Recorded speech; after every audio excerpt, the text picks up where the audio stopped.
there's two things going on in the situation that you're describing with your wife. One, she has a lot of like real experiences with gender nonconformity is a very vanilla, neutral term to describe all these really just wrestling with herself, wrestling with her identity, dealing with being a woman, dealing with men, treating her as a woman, like all those things. Those are real. Hmm. From what you say, she didn't want to have a big discussion about that, but it would probably be good for her and good for your relationship to have a place to talk those things and just to kind of say this is how I dealt with these things, blah blah blah blah, and this is just who I am. This is how I got through life. This is where I am now. These are just the tensions and the conflicts and the contradictions of like me and my sexuality and my sex. That's great. That's fine. It's private. It's a personal development thing. What the queer identity does, like with your sexuality, it takes all that stuff, it depersonalizes it, and then it thrusts it on to everybody else who you don't know, who you can't have an intimate relationship with to see you as your authentic self. So it cheapens all of that, and then it makes it a performance. Yeah. And then it makes everybody like relate to you in a way that's not personal at all.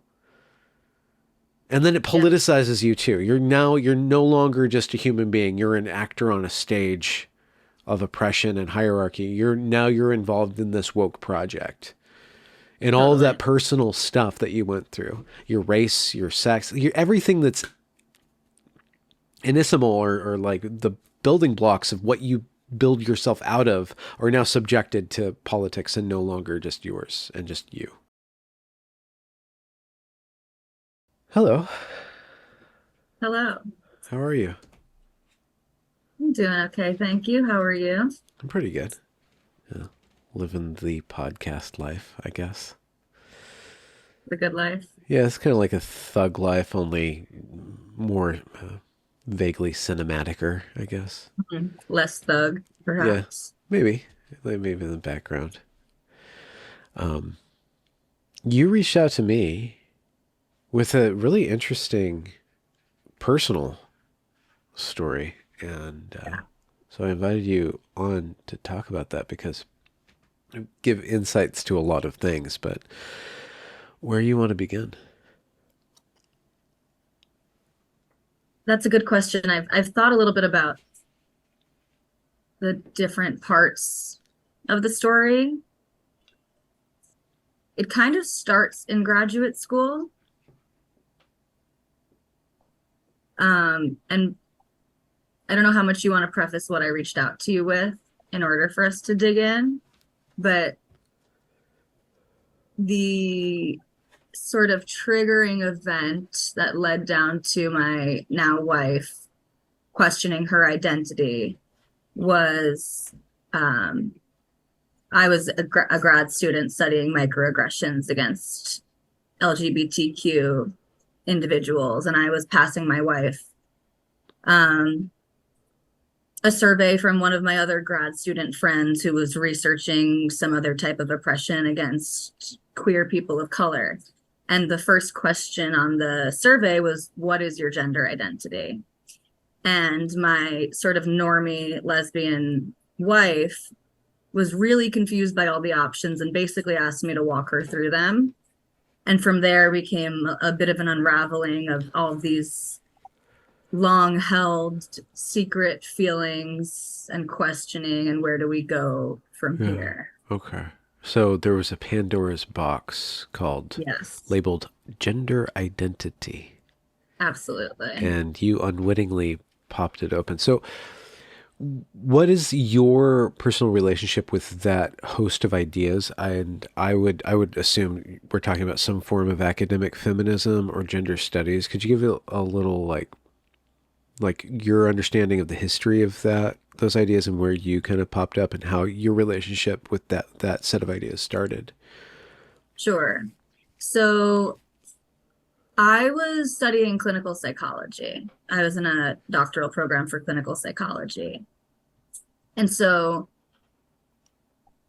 my interest and research was less focused on queer theory and the history of queer identity, and more so on what I saw as the sort of manifestations of marginalization. Okay. Um, but my personal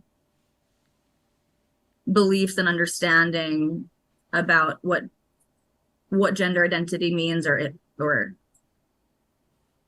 how helpful of a concept and a construct gender is, has changed a lot since I was in school through now. Yeah. Yeah. Yeah. Which is the other uh, interesting bit about what you were talking about. But it's about the change in your own development about it. Yeah. So in that change, we can kind of see in relief what these ideas are, or not even what they are, but what they do, how they operate. So even just the term marginalization, Mm-hmm.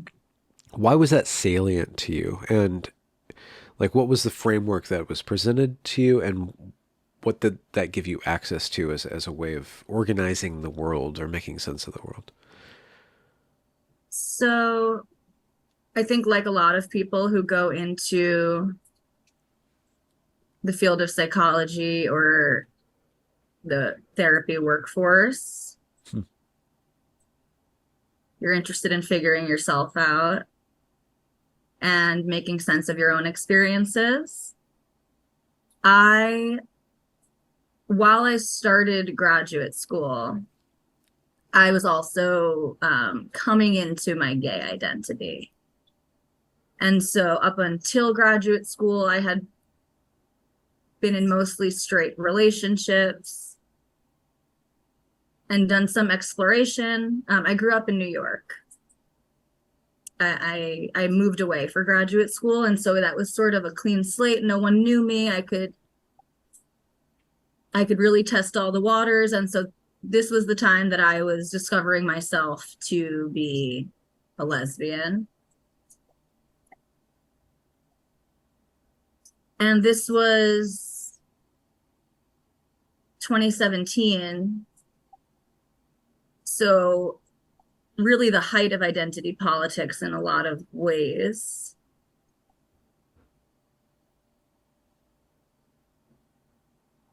I was in a lab with a gay advisor and all, kind of queer cohort, and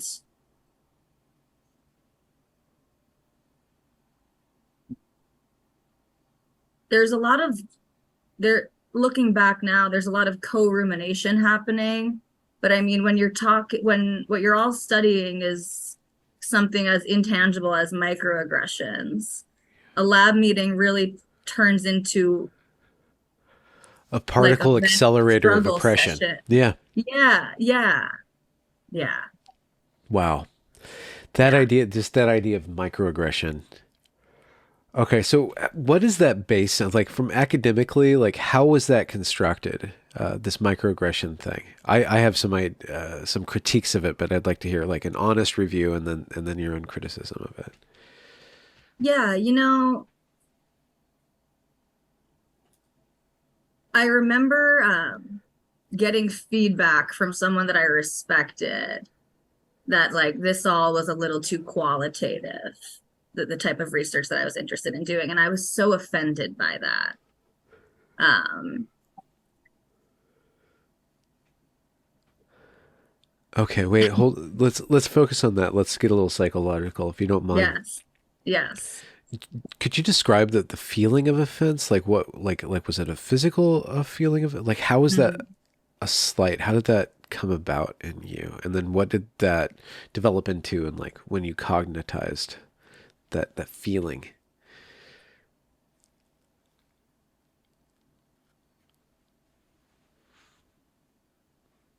It's, yeah, I guess it is. It's a similar feeling to embarrassment. It's Huh. something I'm feeling a little now. It's almost like a tingling in the stomach. Okay.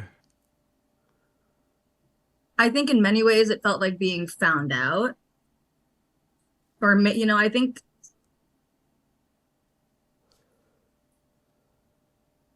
so much in this ideological turn that I've had feels like returning to values that I once held or once was more in touch with. And so I think there was a thread that was always still there. Um, yeah, Huh. it felt uncomfortable, which was a feeling that would repeat in different scenarios during graduate school. Um, I was also this gay identity was new to me, was a new label that I was wearing. And I was interested in researching how gay people essentially are microaggressions, in short, are unintentional and sometimes well meaning slights that supposedly have a cumulative negative effect on someone's well being. And I've come to personally really disavow the entire. I don't think there's much. It's not very sturdy footing that the microaggressions research was built on. Um, but so I was in a mindset of perceiving even well-meaning people as Aggressors. aggressors. Yeah. And so it's really fascinating because this ideology or this way of viewing the world, it organizes every sense of discomfort. It causes any discomfort or cognitive dissonance. It's like a defense mechanism for the ideology because it causes the person to feel like any sort of personal or interpersonal discomfort as a manifestation of oppression hierarchies, right? So you're always filtering it through that, and what it causes you to do as somebody who's a believer or advocate of this ideology is to never actually process your discomfort except through the lens of this system that causes you to feel even more discomfort. So you get stuck Yeah. in this loop of fragilization, right? And then what do you have to do in order to survive in that system is to work together with other people and to co-ruminate with other people because it really isolates you from any sort of discomfort with. And only the people in your group who can understand, Yeah. right? Yeah. And so you sort of further silo. And graduate school was interesting because I didn't need to join a queer student group to find a bunch of people who would co-ruminate. That was pretty much my cohort. It was a very lesbian, gay, bisexual, transgender cohort of people. I have, yeah, just so many like little spurts of memories of like one student found out that their advisor believes that trans women shouldn't compete in, it was some type of like MMA, like something now that I would find so uncontroversial. And we were all gobsmacked that such a conservative asshole could possibly be in the clinical psychology department of at this school. And so it was there was no diversity of thought amongst the student population at all. Yeah. Or And even we were resilience with regards to diversity of thought. no, right. Um,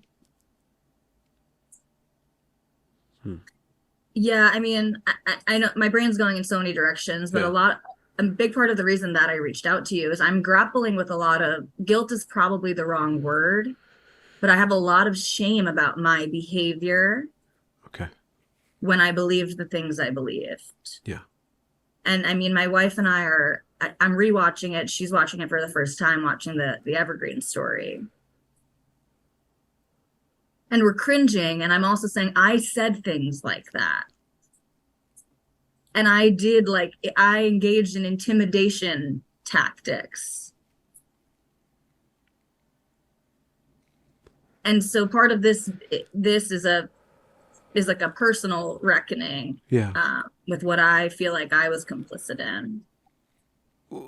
I I appreciate that, and I'm going to be a gentle confessor for you, but also for my own like selfish purposes or for the purposes of the documentary itself, a lot of people are like, well, where are they now? Have any of these people that were in that footage come back to you? Have you talked to them? No. And I don't expect them to. I mean, it's one thing for you to say, I did that. And it's another thing for you to say, that's a recording of me doing that. Right. So you can give the audience and also the people who have looked back on that footage a place to kind of reconcile, like, okay, that's where I was. Here's where I am now. Yeah. Why was I there? And what were the glimmers? Like, what were the first indications that this was a sham or something that was wrong for me? So the reconciliation is greater than just you, but Yeah. the personal aspect of that is really essential to the storytelling. Yeah. Sh- Do you want a question? Where where do you want me to go right Yeah. now? Okay. So there's something kind of salacious about your story. It's like the hook is that you kind of transed your wife. Yeah. I want to get there, but before we get there, I want to recreate like your frame of mind in that time. And we have a reference to the Evergreen Saga and other kind of footage cringe compilations on the internet for that. So we kind of, I think the audience kind of has an understanding of like what the dynamic is. But personally, like where was your, like the inklings of cognitive dissonance, the inklings of like, this doesn't add up, or what am I doing? And what sparked that? Was it them turning against you? Sometimes that's a breaking point for some people, but sometimes it's like a personal awareness or like even a disassociation where you're like, wait, this isn't me or something like that. So how was it? So if I'm understanding your question correctly, you're asking me sort of where the switch turned for me Where out before of the it. switch turned, while you were a true believer, was Hmm. there indications already that this was unstable for you? Like, was there a voice in your head or something like that? Sure. So the way that I've conceptualized this, woke is such a unfortunate term, but we all kind of know what we mean when I say woke. But it it breaks down in the way that it turned for me, and the way I guess that I saw it there. It broke down into a few different categories. One being race, one being sort of feminism, and one being gender ideology. Okay. Um, I have one really salient crack in the gender ideology aspect, which was early on in my graduate student career. I remember being on Instagram and I was followed lots of radical queers on Instagram.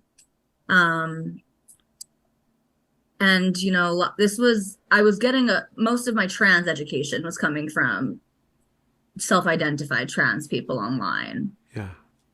And there was this woman being berated in the comments section of a post. And what she said was something to the effect of like, I don't hate anybody. I want everyone to live a happy life. And I think everyone should be free to do whatever they want. But wouldn't it be great if we could make people feel comfortable in their bodies without having to change them? And that was so correct to me, her words. Like, how, as someone at that point too, I was very into body positivity, and I was very against sort of people having plastic surgery to change their appearance and going on fad diets to try to please other people and to fix their bodies. I was very into this belief that everyone's body is perfect, is fine, is the least interesting thing about them. Hmm. And so when I read that comment, that was like, it struck me as so obviously true, that the goal should be for everyone to not have to change a thing about them, right? If you can reconcile someone's, especially I was training to be a psychologist, so if you can help someone reconcile their cognitive discomfort without having to change a thing about their body, that is the obviously preferred path. And this woman was being torn to shreds in the comment section, which, again, I'm not going to make too many references to Evergreen, but we're watching it currently. And last night, one of the things we were watching is Brett's conversation with students outside after the big sort of struggle session. And he says something to the effect of like, when someone says the wrong thing, they need to be punished powerfully, not just to shut them up, but to show the people around them, you cannot say this, right? It needs to be strong enough denouncement that no one else will dare try to engage. And so that comment struck me as obviously true, and immediately as, that's a bad thing to say. Yeah. Don't say that. That's obviously hurtful. I should not even go down that road. So that's one really salient hole in the ideology that I remember feeling and seeing and believing while I was a true believer. Yeah. That I've come back to a lot now that my beliefs have significantly changed. So it's really unfortunate because you don't see what it's doing to you in that time, because you're like, well, okay, this is harmful. I shouldn't think this. You're cutting yourself off from reality. Like, Yes. don't think. Like, which is, again, something that today's version of me, I'm disturbed by that behavior in the past, because I value truth and debate and discussion.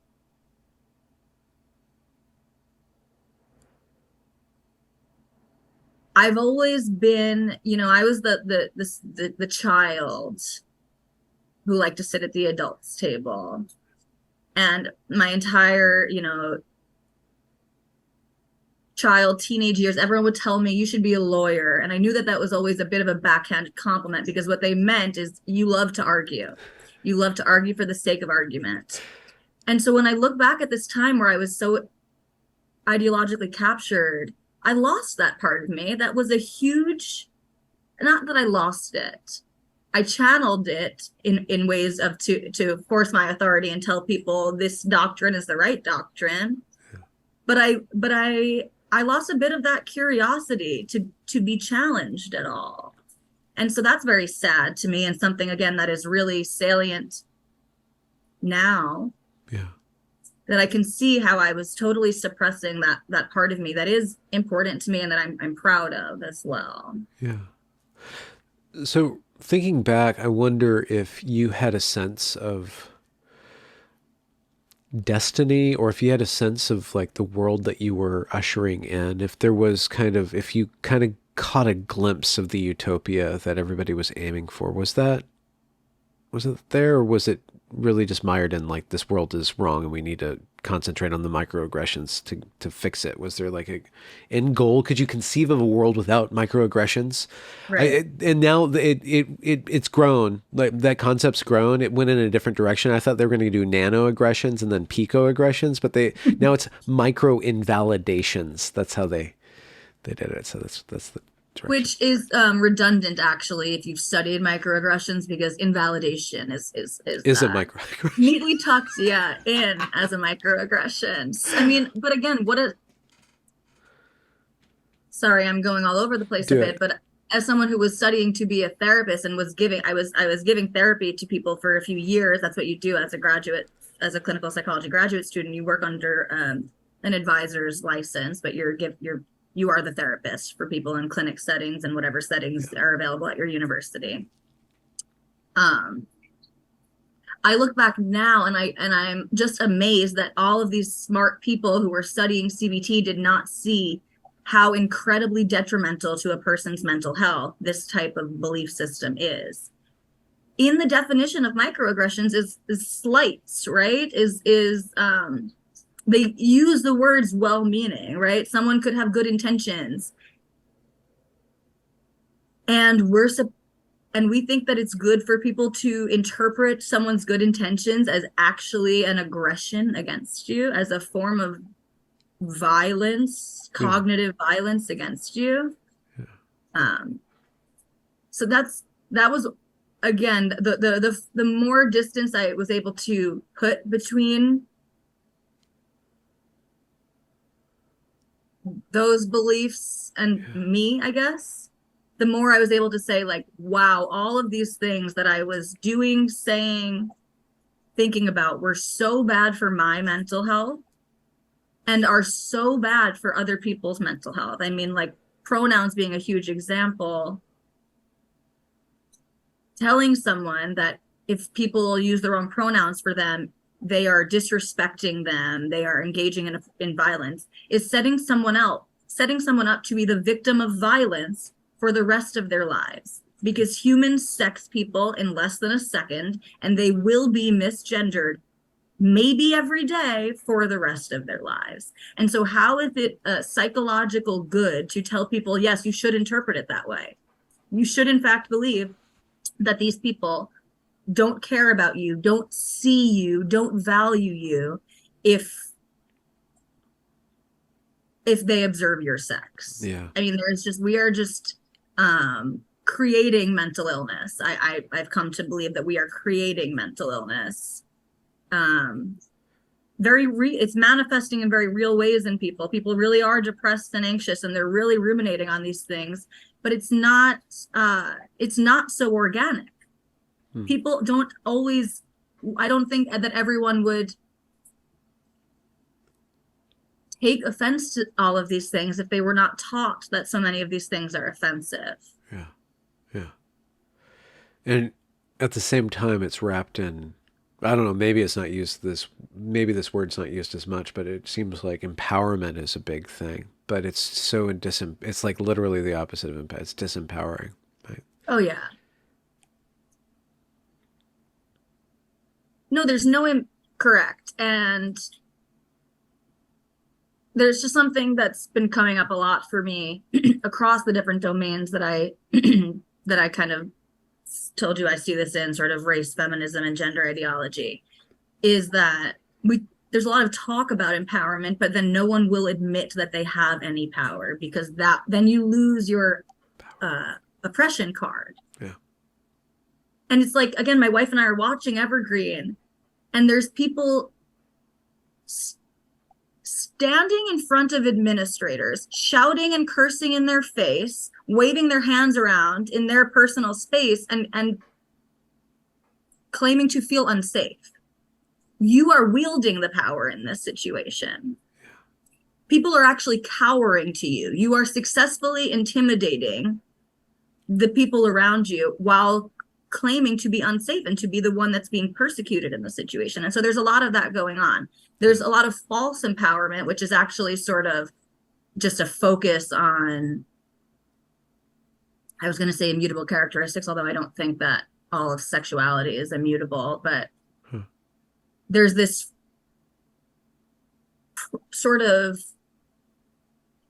the overcompensation of pride, right? Like, this is supposed to be seen as empowerment. Let's just kind of talk about how amazing we are. And you see this in racial dynamics too, and with women, right? Girl boss and women are the future and all of this stuff. It's this, like, it's almost like we're chanting this stuff that so that we'll believe it, but we cannot reckon with the reality that there are actually now, in 2023 at least, advantages to being a part of these groups. Yeah. It's a disingenuous search for empowerment and claim of oppression.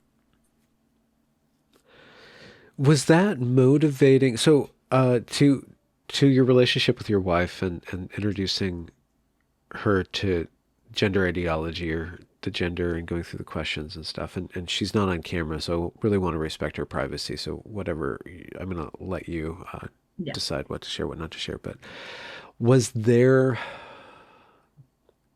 Were you aware of what you were doing, what you were embarking on with her, like to discuss, to bring up her questions and her like, well, like whatever she was going through and had gone through in her life with regards to gender identity. Were you aware that you were destabilizing her sense of self? Were you aware that you were like kind of being a therapist, but also to opening her up to the process of a radical destabilization of whatever, stabilization she's gone through by returning to these questions with this dynamic, with this queer theory, with this oppression hierarchy stuff?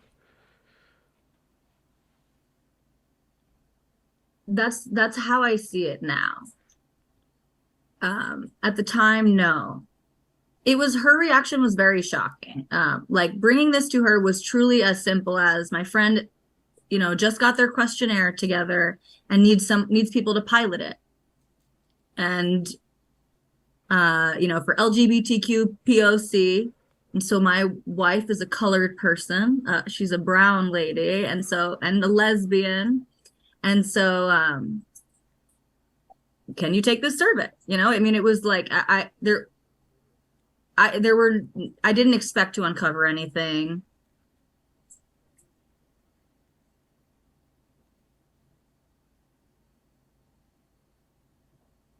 Like many lesbians, my wife is gender nonconforming, right? So it wasn't shocking.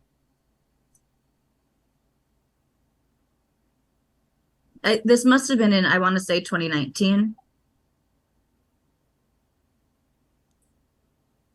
And so there were lots of people around me identifying as trans and identifying as non-binary. And so that like pressure for gender nonconforming people was already out there. So I think at that point in time, it wouldn't have been surprising. I didn't think I was shaking anything up. I didn't think I was about to be destabilizing her world. If anything, I thought like, You're giving her extra tools to understand herself better. totally. And like, wow, I know all this stuff that she doesn't know. Hmm. Good thing I'm here to be able to guide her. Oh, wow. Huh. And I never, the whole being her therapist thing is obviously rife. I mean, that was always a running joke and not such a joke from the beginning of our relationship. Anyone who dates a therapist, you're in this weird situation where your partner cannot be your therapist, but also they are a therapist, and so they're going to still use tools of engaging with humans. Yeah. We definitely fell into not great patterns before that, though, where of course again I was not her therapist, but she may have been treating me like her therapist in some ways. Not that we were also in a loving relationship, I don't mean to diminish any of that, but Yeah. it's a tricky, the line is hard to hold, just because again, if you are a therapist by trade, you still carry those skills with you when you're interacting with your family and your friends and your loved ones. But yeah, I mean, when she was again sort of dumbfounded by all of these gender options. And at that time, I was giving guest lectures to undergraduate students about queer identity and passing privilege and demisexuality. I mean, I just recently found like a post that someone made on Instagram from like one of my lectures, and I'm horrified. Oh no, what's in the post? A lot of queer theory that I don't believe in, that I was just saying with a straight face. And and it brought back all these memories too of I was a graduate student, so when I would do lectures, in order to receive like credit towards your comps, you need to get feedback from the students, so anonymous feedback. So I give a lecture, and then there's a little form passed out to all the students to fill out. And it was overwhelmingly positive feedback because most people in university settings who were taking this human sexuality class believe this stuff or are open to it. Yeah. But I remember like shaming people who named religious objections to what I was saying, or just basically said like, you know, I don't feel like this stuff should be pushed down people's throats, like that this person doesn't believe that people can disagree. And I remember on my own little like personal social media account, again, these were all anonymous, so I was not outing anybody's name, but like posting it and being like, oh my God, look at these Oh no. bad people, basically, Yeah. like Yeah. I was so proud to get. It's like, in the political system we have right now, if you're progressive, there's nothing better for your brand than for Marjorie Taylor Greene to like be attacking you, right? And so when I saw these, what I perceived as like conservative, bigoted even students giving me negative feedback, it was like I was proud of that. Yeah. I was proud that I was accumulating some haters. Yeah. So really, really, So this is it's where it gets embarrassing. This is where I feel shame, and because it's like I'm able to see the narcissism in it. I was gonna say that. So and this is a long running question that I've had since the Evergreen events is does progressivism, does it attract narcissists or does it enable narcissism? And Right. I think it's both in a yeah. And what you're describing, you do not come off. I'm sure that you have like everybody's got narcissism to some degree or another, but it sounds like that wasn't your original state. This ideology enabled your fragility, your narcissism, and it just turned these things up. It caused you to behave in this way that it's kind of like a natural way of behaving, but it incentivizes this behavior. And then also because it is very co-rumination, because it is very, and then you add social media in there and like getting like, this is how we operate nowadays. And one thing that I do want to bring up or to question is that you come at this in graduate school. So you're not like this teeny bopper. You're kind of like what, in your mid 20s by this point. So are you aware that it's kind of trendy? Is that part of what is motivating you, or is does it feel fresh and new, like you're trailblazing? Like there's got to be that aspect to it too. And to what degree are you aware that it is kind of a trend thing that is kind of this? It's a scene, The word trend would have been so offensive to me then. like macro or microly offensive. um Micro, but I would probably argue that one counts as like three microaggressions or Oh something. yeah. Um, just because I think back even like, so Trent, when obviously we're in the sort of gender sexuality conversation right now, but so when you say the sort of trend, what comes to my mind is the term trans trender. And I remember at that time just reading how offensive that label is, right? And because it's invalidating people's reality. You can't tell someone that they're just doing this because it's a trend. And when you believe that you are an oppressed class, you don't see it as trendy. Even though all the people around you believe with it and believe in it and support these values, you've convinced yourself that most people don't. Most people are actually against it. I would not have seen it. I would not have conceptualized it as a trend then. Yeah. But it was, like I said, I mean, I had just come out. So it was new and exciting for me. It was very new and exciting for me. Um, This is, I don't mean this to be too pointed, Please. but to have your sexuality become instantly politicized, what Mhm. does that add and what does that take away from this aspect of yourself that's like the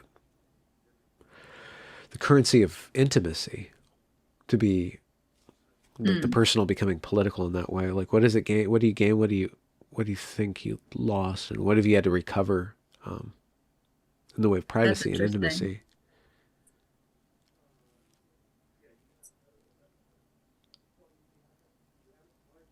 I have a lot of thoughts.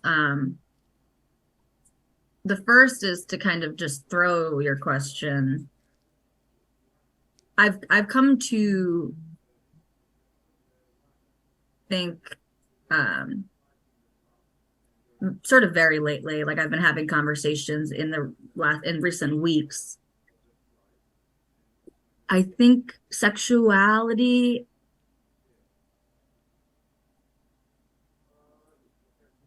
in the way that we describe it and the constructs that we use is like inherently political or just culturally dependent. And so there was this, I don't know, I was having a conversation the other day, like gay and lesbian does not exist all over the world, right? There was a conversation on Clubhouse about like uh are people born gay? And I think gay is the wrong word, right? Because this construct of gay doesn't exist everywhere. We have a construct of homosexual in sort of the Western world. What I think you're born with,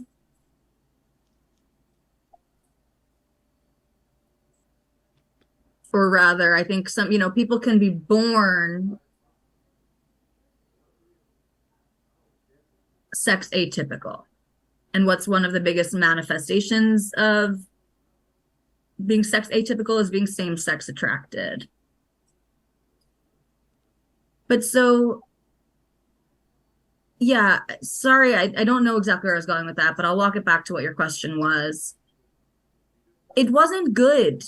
It wasn't good for my mental health for that identity to be immediately politicized. And so there was this like short period of time when I had moved away from home and I was dating women. And I hadn't come out yet to people in my life. I was only really out in my circle of people, in graduate school. But like my family, my friends that I grew up with, I wasn't out to any of them. So was that the purest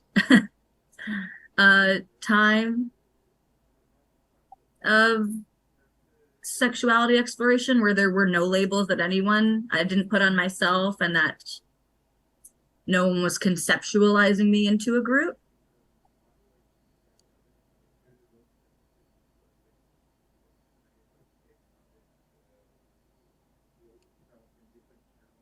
It's hard. I don't know if any of this is coherent, but it's hard for me to say what it did then. It's easier for me to reflect based on how I feel now. And so now that I don't carry all of this baggage, now that I don't feel oppressed, I don't. Full stop. Not as a gay Oh, person. no. I certainly don't. My mental health is a lot better. A lot better. A few years ago, just like tired was a word that I would use to describe myself, both in the like politically, I'm so tired, y'all, I can't deal with this, and also just like really lethargic. Just did not have a lot. I was really low energy. Huh. And since I've left graduate school and my beliefs have changed a lot, I'm much, much healthier. Like I don't have I'm much healthier. I don't know how else to describe it. Yeah. Like I'm not so bogged down. I'm not so lethargic. And that was an interesting thing to kind of deal with too, is because I started to conceptualize myself as like in the sort of Oh, no. chronic illness would really be a stretch, but I was leaning into my neurodivergence and wanting to have a reason and an explanation for all of these physical manifestations. Yeah. And now that I'm in a different sort of routine and environment and thought process, I'm not sick like that anymore. So it's self-reinforcing, and you see more oppression, so you're looking for more oppression. So every slight becomes an oppression. So you're magnifying oppression by believing in the magnification, the micro oppression. Yes. You're magnifying it. But then when it goes into the physical, when it psychosomatically transmutes into all that emotional labor, becomes like your body's actually like just pumping cortisol. It's always Yes. stressful, so then you start to have like physical, and even then the ideology says, yeah, look, you really are oppressed. Like it self reinforces even there. Like, yes, you are even more oppressed. Like we will help you even there. Like you're neurodivergent. Nobody understands you. You're even more isolated. The world hates you even more. Well, the research says this, and I know that this is like, Really? yes, and the research, I think, again, it's this just has made me just, Oh no. I have so, my eyes have been opened so much to so many of the problems in psychological research. But I mean, you know this to an extent. It's like it's minority stress, you know? If you look at people who are gay, gender nonconforming, they will tend to have worse mental health outcomes than their straight gender conforming counterparts. And so then you get the question of, so what does this mean, right? Yeah. Does this mean what came first, the chicken or the egg? Yeah. And the only polite thing to say, and what the research will support, is that it's because of all of this stress and Extra oppression's not the burden. word I'm looking for. Yeah, yeah. The burden of not being understood, of being Yeah. marginalized. That, and the word again, marginalization was such a salient one for me at then. Being at the margins of society, being different, being part of this small group, which was something that I understood intrinsically my whole life as a Jewish person. So that was something that was very easy for me to plug into. Um, yeah, Yeah. So back to the transing your partner, my wife. your wife. Yeah. Um, what was that process and how did you, yeah, like, so could you just tell the story of what what you did or what you facilitated and then what you saw you were doing, like becoming aware of what you were Yeah. doing? So the awareness part will take a little longer, but I'll jump into the front end of the story, which is again, I sort of give her this pilot questionnaire to help my friend out, take this questionnaire just so we can start doing some analysis of the data.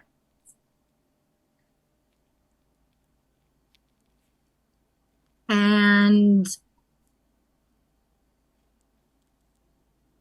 my wife just like really, she froze up. Like I could tell she was really uncomfortable and confused. And she asked me straight up, like, I don't really know. Can you like tell me what these things mean, what they are? And so I'm going into, I must have been describing, non-binary. It's people who they don't feel like a woman or a man, or they feel like both, or some days their presentation will be more in one direction than the other. And I was describing, she knew what trans was. And this is the joke of it all, is like, my wife was terrible at other people's pronouns and stuff like that, right? I mean, she wasn't woke. She adopted a lot of the politics that I felt strongly about because I was very obnoxiously loud about my politics at this Okay. time. I mean, again, just I had like Trump derangement syndrome, all of that. Okay. I was a protester, was essentially my identity. But she was not tuned in the same way. And so I was describing this to her. She's given me permission to go into the details of a lot of this, but she basically broke down. Like, I mean, like in what became a sort of mini sort of depressive episode, I would say. I mean, after we had this conversation, she basically slept for 24 hours. Like it was, which to me made it all the more real. Oh Like, wow, no. this was serious. This Oh was wow. like really, impactful and heavy. And so she was basically, telling me like I don't feel like a woman. I don't know that I feel like a man either, but ever since I was really young, I felt like a boy. I wanted to be a boy. And at the same time, she's telling me, but I just thought I would go to my grave with this. I don't want I don't want to tell people this. I don't think people would understand. I don't want to have to explain it to them. And so I took this all to mean that my wife is probably non-binary or trans and hasn't had the language to describe it. And I have the language. And so I was trying to walk a delicate line. I was trying not to be pushy. I don't know how she interpreted it, really. It felt to me like I was just supporting what she was saying. I didn't feel like I was creating any of this. It's Yeah. hard to know, Yeah. right? I'm Yeah. one person in the exchange. Yeah. The truth might lay somewhere outside of both of our recollections, but it was this, it felt like a big confession. I'm sure she would see it that way too, of just like all of this stuff that she never thought she would even really talk about. Okay. And some of it instantly made sense to me too. Like she was uncomfortable with,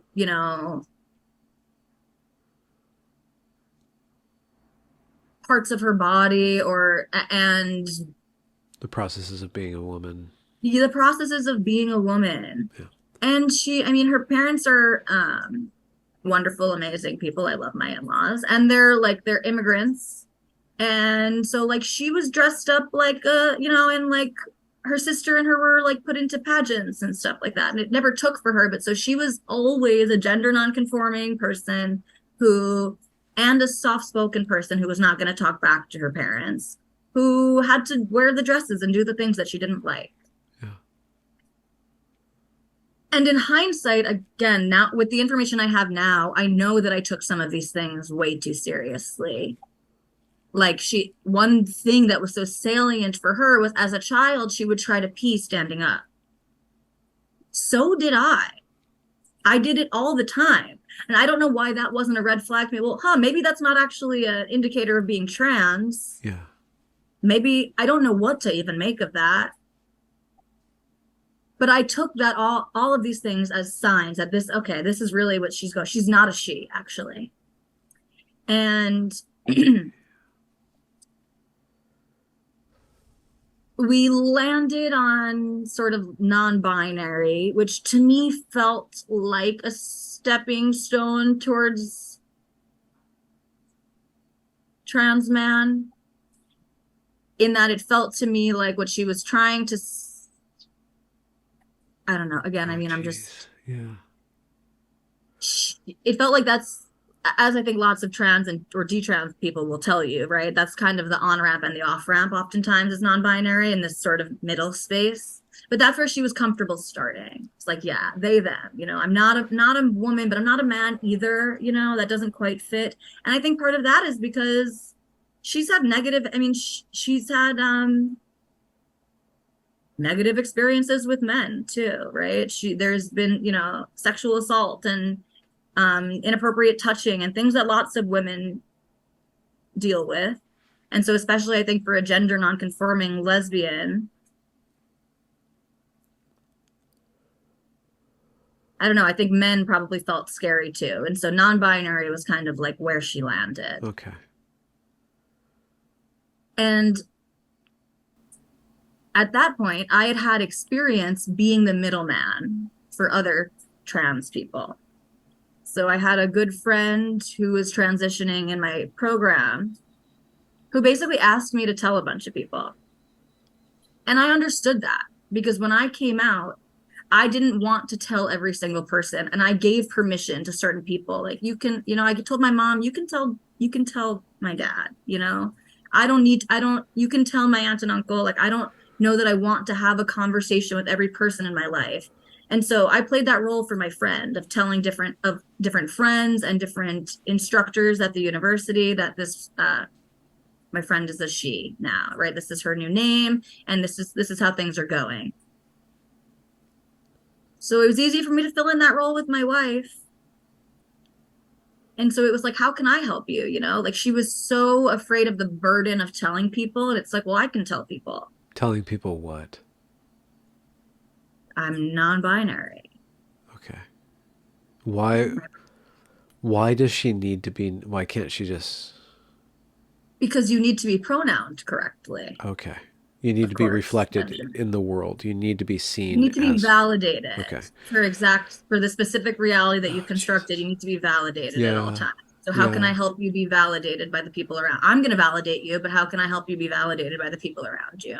Okay. It just, there's two things going on in the situation that you're describing with your wife. One, she has a lot of like real experiences with gender nonconformity is a very vanilla, neutral term to describe all these really just wrestling with herself, wrestling with her identity, dealing with being a woman, dealing with men, treating her as a woman, like all those things. Those are real. Mm-hmm. From what you say, she didn't want to have a big discussion about that, but it would probably be good for her and good for your relationship to have a place to talk those things and just to kind of say, this is how I dealt with these things, blah, blah, blah, blah. And this is just who I am. This is how I got through life. This is where I am now. These are just the tensions and the conflicts and the contradictions of like me and my sexuality and my sex. That's great. That's fine. It's private. It's a personal development thing. What the queer identity does, like with your sexuality, it takes all that stuff, it depersonalizes it, and then it thrusts it on to everybody else who you don't know, who you can't have an intimate relationship with, to see you as your authentic self. So it cheapens all of that, and then it makes it a performance. Yeah. And then it makes everybody Yeah. like relate to you in a way that's not personal at all. And then it Yeah. politicizes you too. You're no longer just a human being. You're an actor on a stage of oppression and hierarchy. You're involved in this woke project.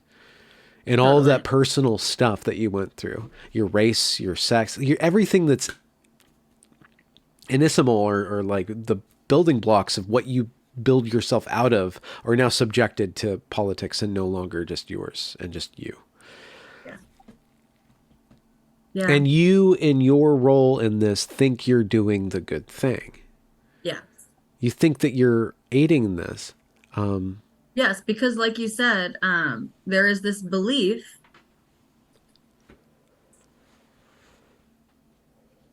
that it all has to be out there for you to be seen as a whole person, right? Like we really have there's very little that is sacred and private anymore. Um, I think to the detriment of all of us. But you're so right. And I think one thing that I'll nitpick a little bit, or not nitpick, just add more insight to. The way you described how it could have been sort of the two of us talking about this has been my journey, whatever, it wouldn't have been that neat because she hadn't processed it. It wasn't that neat in her brain, you know? Um, But had you just so, provided the correct. space and initiated just Been a the sounding through board. exploration and curiosity and Yes, not automatically been the mindset, well, we have to fix you. Like, I guess it's like, right? totally. We have to categorize you. We have to help you. Totally. Totally. And there's something, I mean, we like categories. The human brain is fond of boxes. Like cats. Yeah. To poop and to That's like puke and to sleep in, to die like in, to be born in. Yeah. my dog heard you say that and she's giving you a stink eye right now. What, your Um, dog likes boxes too? if it's big enough for her to fit in. Um, yeah, it is.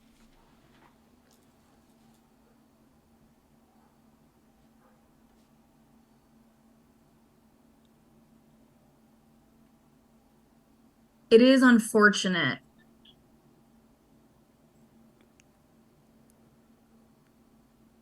this in an effort to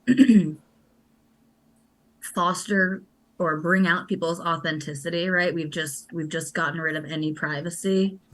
Um, and that too just ties directly. I don't know why this is coming to mind for me, but at this time, right, and I'm doing therapy and I'm working in a school um, with young elementary school students. Oh no. And I just remember, no, it's not that. Don't worry. And I just remember like people, other staff members assuming when I'm talking about was she my fiance at that point, or this might have even been before her too. Just assuming the relationships that I was in were like was with a man because I'm a woman and because most right that's how our species survives, right, as men and women typically get together. Um, and I just remember like just being taught to feel that that was a slight against me, that that assumption is such a naughty thing people should not assume. um and how backwards that really is, right? Like we should not, it's the same, that's what sort of led to now like anyone who's gender nonconforming, people asking for their pronouns, right, instead of just like assuming maybe that's just a masculine woman or a feminine man. We've,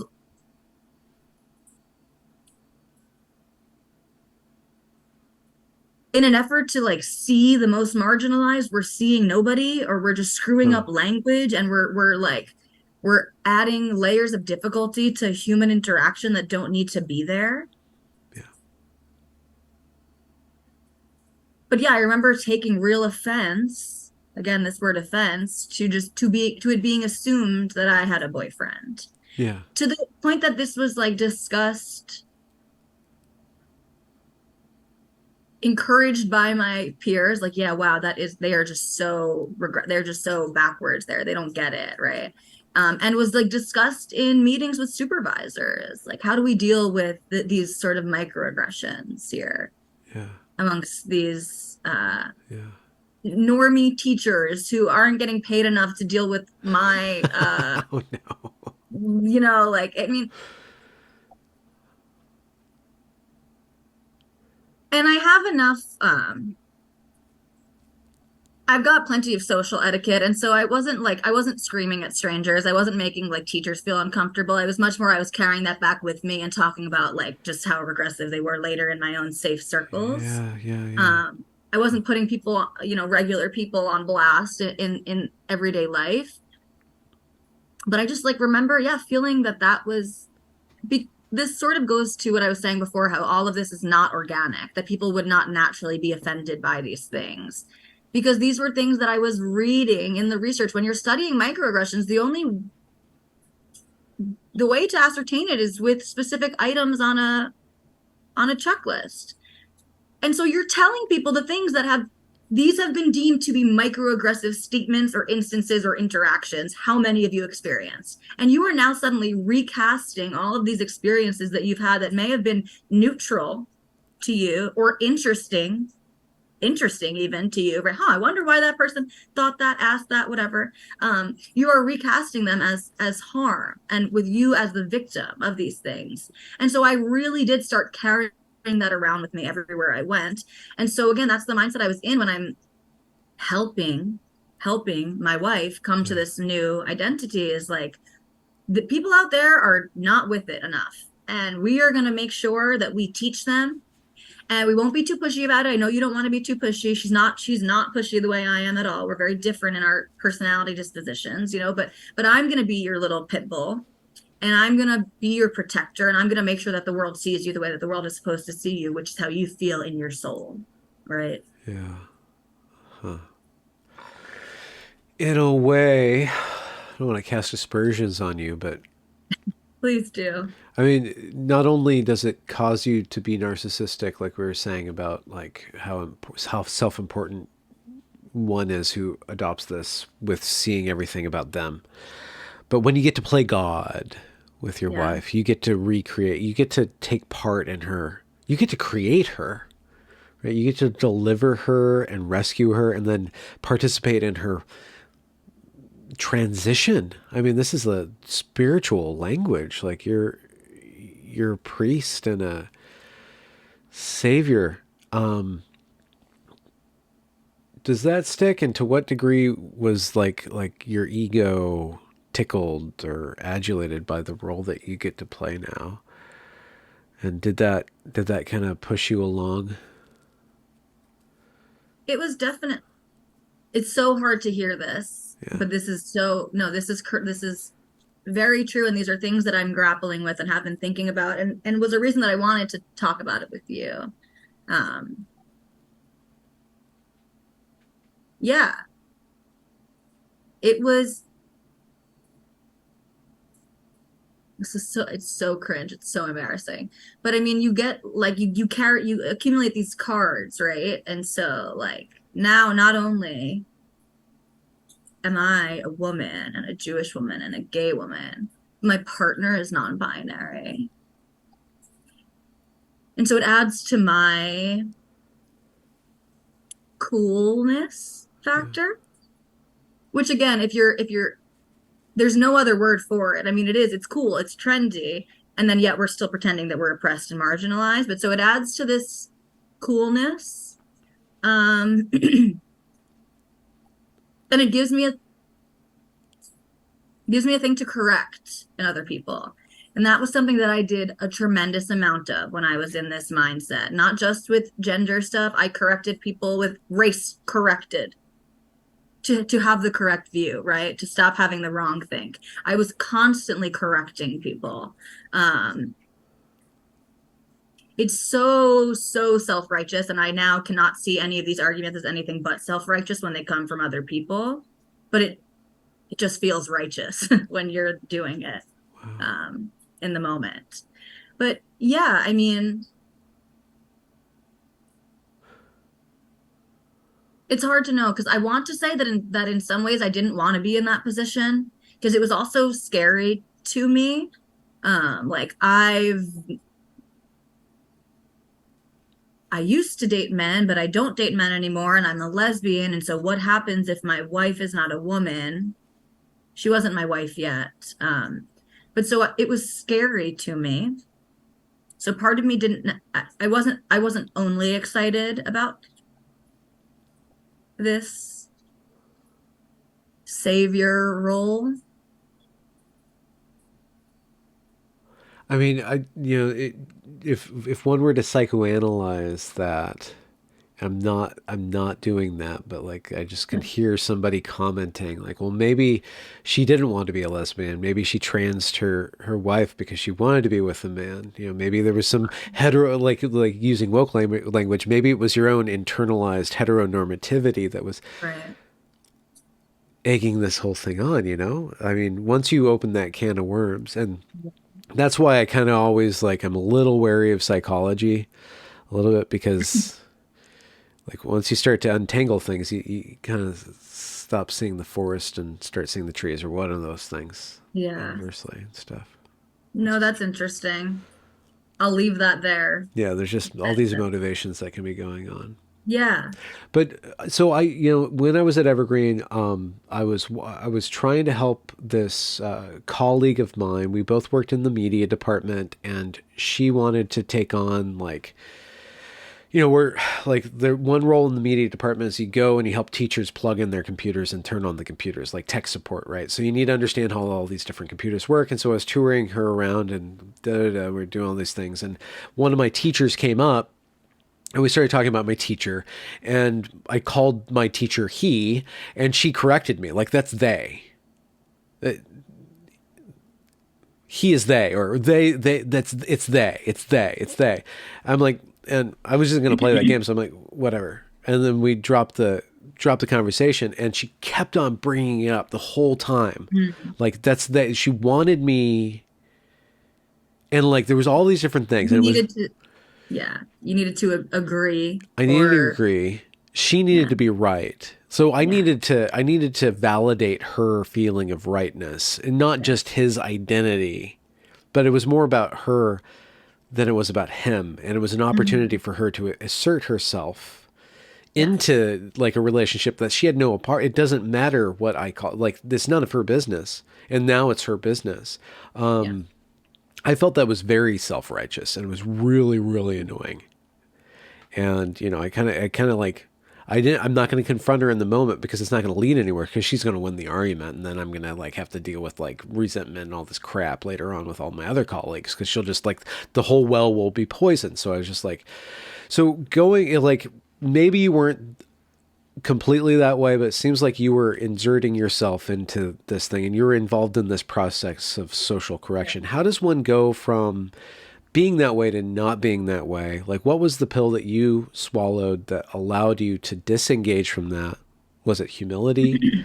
Was it like some sort of like moment of No. like, oh shit, like, Um, or this is stupid, or like what? so what you just said makes a lot of sense, and I can relate to it a lot. And something that just occurred to me that I want to just give voice to at least.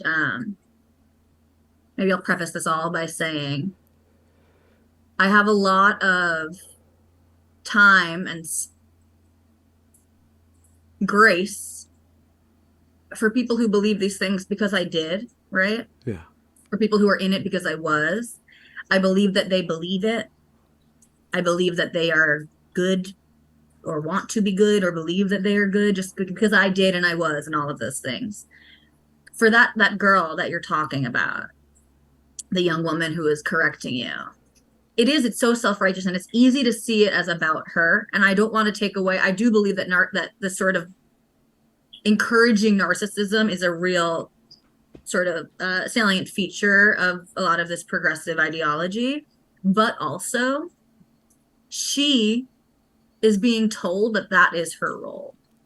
And you see this in the evergreen stuff too, right? They're screaming, white allies, where are you? Why aren't you telling them to do this, this, and that? And when you're in the LGBTQIA2SL community, you're being told as the non-trans people who get it, right? Because you're the gay, you have more insight. You're 1 foot into this world, right? Yeah. You should actually be the people correcting people, right? You don't make the trans people take on the emotional labor of correcting people. Use your You should cis be privilege. Yeah. Very use your good. cis privilege. Yeah. And so I just think that's an important aspect to put in here because it is self-righteous, the person doing that, and she's being told that that's what she should do to be a good person. An interview with one of the young women, one of the students, can't remember her name. She says something that was such an aha moment for me, which she's like, I understand why when there's a binary choice of being the protester or being against the protests, there's much less at risk to be on the protesters' side, right? Because if you're wrong, you were just trying not to be mean, right? Whereas if you're fighting against it, then maybe you are actually the bigot and the racist and the transphobe and all the things that you in your heart don't feel like and don't want to be and would never want to participate in. And so, yeah, it's easier to err on the side of caution if all the people around you are telling you this is the right thing, this is the righteous thing. Yeah. Yeah. Yeah.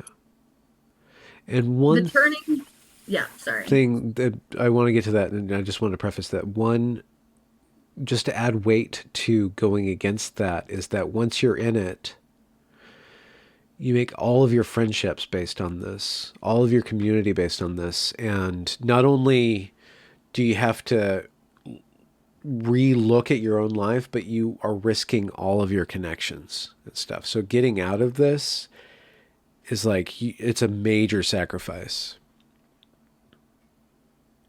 Yeah, Benjamin, I'm still very much in the closet in a lot of ways. Yeah. Good thing you're Because coming I on have, YouTube to I stay in the know. closet. But this is the kind of the way this has all been very difficult for me in the way that it's difficult for anybody to reflect on their own bad behavior or just to have a big ideological shift. Um, but I have a lot of very close friends and loved ones who are very much still in the ideology. They are true believers and they've medicalized themselves, and I love them. And I don't want them to dislike me. And I'm constantly torn between like maybe, maybe hearing it from me would be a good thing because I have this uh built-in goodwill of years of friendship and knowing these people. They know that I'm not a hateful person, but the ideology tells you otherwise, right? And so I am really afraid. I mean, I don't talk to most me and my wife talk like this. I talk to my sister like this. Got some online circles, but a large portion of the people close to me in my life are totally bought in. And I know that I would break their hearts and make them feel attacked if they heard me speaking like this. But I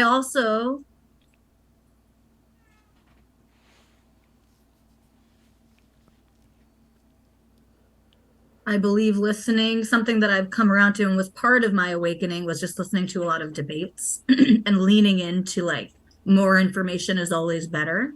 Yeah. Okay. And so this isn't the first time I've spoken about it and like to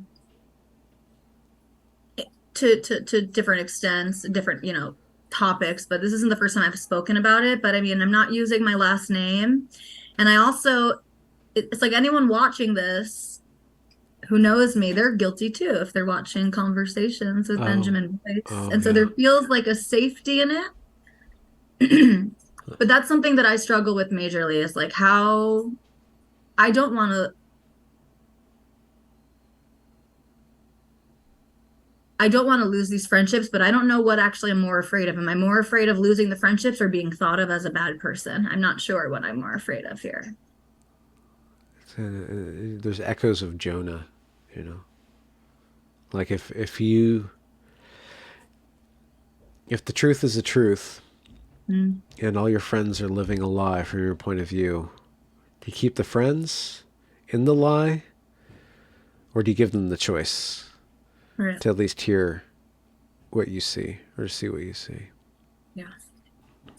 And eventually your conscience is going to let it slide or it's going to throw you in a whale. So either way, it's going to Yeah. happen one way or another. Yeah. How did you to what extent did your wife and you go into the trans thing? So it started with a change of pronouns, right? Um, and again, once she decided that they and them is the pronouns that she wanted to use, I say she decided again. I don't know. I don't know what if I was coercing her. I don't think she would say that I did, Even when I told her that I wanted to talk about this story, she doesn't put blame on me. Yeah. But I feel like because I was the one way more into this stuff that I was clearly at least exposing her to this. But it was like when she decided on they them pronouns, it was like, hey, cool, so let's change your bio, right? We got to go to Instagram, we got to go to the social medias. Now everyone who comes and sees will know that there's this new thing about you and they'll know how they're supposed to interact with you. And so it started with like, let's change your Instagram bio and change your pronouns. I ordered her a bunch of binders to wear. Oh. And I had a friend who was in the process. I don't know if my friend had gotten the top surgery yet. I think the top surgery was scheduled at that point. And so I had gotten the doctor's information, which my wife did nothing with. Okay. I mean, surgery was not anywhere on her radar, but she also was not in so deep as I was. To me, when you're in this, there's a delineated path, right, of the steps that you go through. And I had lots of friends going through the went through the path in the middle of it, at various points along the process. So I had a surgeon's information on hold. I bought her a bunch of Binders. Were the binders for because she disliked her breasts? Like, are you're participating in gender affirming care? Did she need gender affirming care? Were they just an inconvenience, or were they an interruption to her autonomy and her authenticity? So breasts are a dead giveaway of a woman, right? That's one of the first things that when we're sexing people. Yeah. The irony of this is um my wife does not have big breasts. And so it was like it was so unnecessary just in terms of like the effect that it was going to have. It's like there was so little to bind. There was so little to minimize, right? Um So it's kind of like an accoutrement. Like it was yeah, just like a. yeah. I mean again, like I don't know, is your question did she want this or did I give it to her I basically or guess not? so. And then why what did it mean that you were giving this to her? Mm. And is she kind of just playing along to humor you? Or is this like a part of her necessary, like, Mm. dealing with these things that you brought up with her? So it was never necessary, right? Yeah. I mean, just especially with hindsight, none of this was ever necessary. And do you These are start good, thinking of her really as a difficult man? Are you questions. like more No, attracted to her or less attracted no. to her now that she's masculinizing? Or like, does that. So that's the thing too. Like she wasn't masculine. I mean, she's a masculine woman. She's a gender nonconforming woman. She, I think the biggest thing that happened really was like getting a short haircut. Okay. And that was kind of scary to me. It's like, I don't know if I'm gonna like the way short hair is gonna look. I like hair. I like to touch hair. So I was like nervous about her cutting her hair, frankly, which I'm glad I got over. She has short hair and she loves her short hair, and I love the short hair on her. And that's just such an easy thing for people to just feel better about themselves, Okay. right? Yeah. Huh. You're asking a really good question. She didn't need the binder. And she wore it some, she wore them some, and then she stopped because she has very small breasts and a sports bra does basically the same thing, and she would wear a sports bra every day anyway. She might have been humoring me, but she also then started to take it on herself. So there was this interesting tension that was happening while I was starting to. So much of this is once you see, you can't unsee. So once I was starting to see the things I see now, she was starting to radicalize a little bit. Like there was this tension that I remember. I was very secretly consuming all of this information, listening to podcasts, reading books. Yeah. And I remember at one point when I was like, we got into a little argument about like Lupron, which was something that she wouldn't have known about 6 months prior, but she was now listening to podcasts and people talk. And I think I said something about like that it was used for, chemical castration. I don't know how we got on the topic, but she got like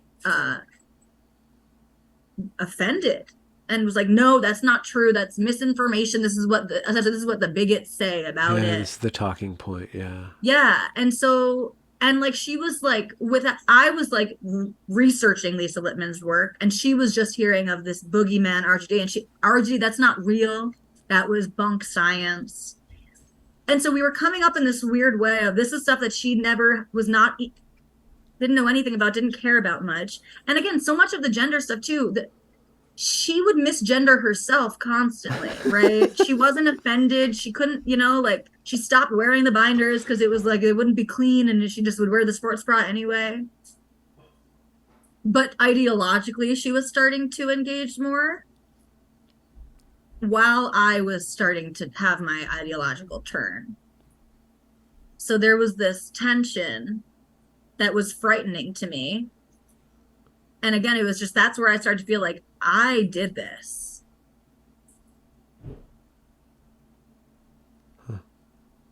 You did what? You put her on the path of being offended by divergent information from. Yeah, and like I brought her to this point. Yeah. This point that now I was seeing as like, well, illiberal, first off.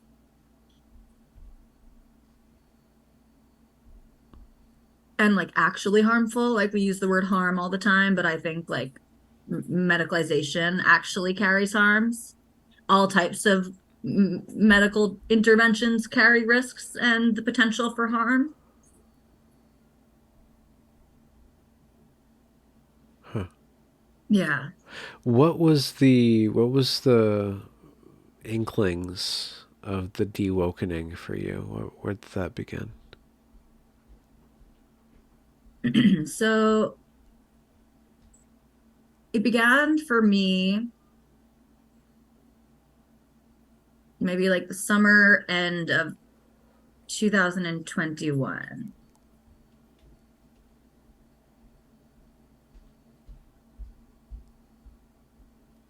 It's hard to get a grip on all this. I know that one because so that was when there was like a flare up in the Middle East between Israel and Gaza. And that was like the last sort of big war would be, some people will use the term war. I'm okay with using the term war. Um, and I was a super lefty, progressive, like liberal was an offensive term to me. Like, oh, those liberals, they might as well be conservatives. But I was a Zionist. I love my people and I love Israel and I had spent time there. And so I was dealing with this uncomfortable space for a few years where I knew that there were lots of politicians and people that I was championing on the left who were vocally hostile to Israel or to what I saw as parts of my identity, to Zionism. But I was just kind of dealing with that discomfort and like hoping that I could be again the sort of gateway to people to open their minds up. Like, well, you see that I agree with you on everything else. We're so like-minded. We believe in the same progressive Yeah. politics. So I think if they listen to me enough, they'll realize that they're wrong about Zionism, that Zionism isn't actually racism, that Zionism isn't actually white supremacy, that Israel is not an apartheid state. And so I had this belief that because we're all so aligned in all of these other things, that it's okay if they're getting this wrong because eventually they'll see the light. I'll not just me, right? But like if with enough goodwill, they'll listen to me, I guess. But why would they invalidate your Zionist identity? Just to put it in that framework. Why would that be okay for them to do that? And that's not a microaggression, but if somebody asks you how your husband is doing or you misgenders your partner, like it seems like there's no microaggressions from the left. Yeah, that's a great point. Well, it's because of the oppression hierarchy. And so But that it's so unstable when you get down in the weeds about it's that. so unstable. It's so unstable, but it's also it's because of whatever the valence that is given to said topic that you might be criticizing, right? And so Zionism, they're reading it with the valence of racism. Okay. And so obviously it's not a microaggression to say that Zionism is bad or that you shouldn't be a Zionist if this thing is about racism.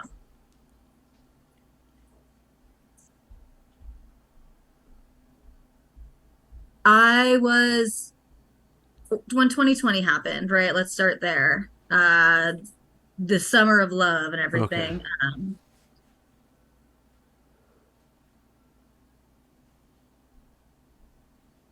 I was like just so compelled to act and to get in there. I like flew home to New York so that I could go protest where all the big protests were happening. I was sleeping at City Hall in New York City. No good reason. I don't know. And again, it's like it's so hard to take away that how performative some of this was. I didn't want to believe that it was, and I was shitting on other people for being performative. And yet I'm out here protesting and taking pictures of my sign and like posting it to Instagram and Yeah. live streaming all of these things and just showing like how good of a person I am. And you guys should all be out here too. You guys aren't as good of people, right? If you're not being as vocal as I am. Yeah. And so I was like really steeped in protest culture. So I stayed in New York for a few weeks. And then when I flew back to where I live now, there was a group of people who were doing weekly protests on Fridays, like Black Lives Matter protests. So I was there every Friday. The group Refuse Fascism, which is like a national organization. They have them in all different states. There's the chapter here, and they would protest on Wednesday. So I was out there every Wednesday. Refuse fascism? Refuse Fascism, that's the name Is of that the like organization. something that you're served at dinner and you're supposed to refuse Correct. it? Yes, Take the exactly. fascism back! I refuse Exactly. it! None of this. Yes. So I was protesting like at least 2 times a week. Okay. And this was a huge, Hmm. it's so hard, right? Because I felt or wanted to believe that it was because I was just like so good, I guess, and because I just felt this compulsion to fight the power, but also because it's fun and it's a way to shirk other responsibilities, and it's a way to be outside and be meeting people and to feel good about yourself. It's so hard for me to not see those things now, although I didn't see it that way then. Yeah. And I remember too, my advisor, my graduate school advisor, while I'm protesting more and more and doing much less of my graduate school work, he said something to me about like, maybe you should like be an activist. Like maybe this is not the right, maybe like schooling isn't the right thing for you. And again, I was so offended by that.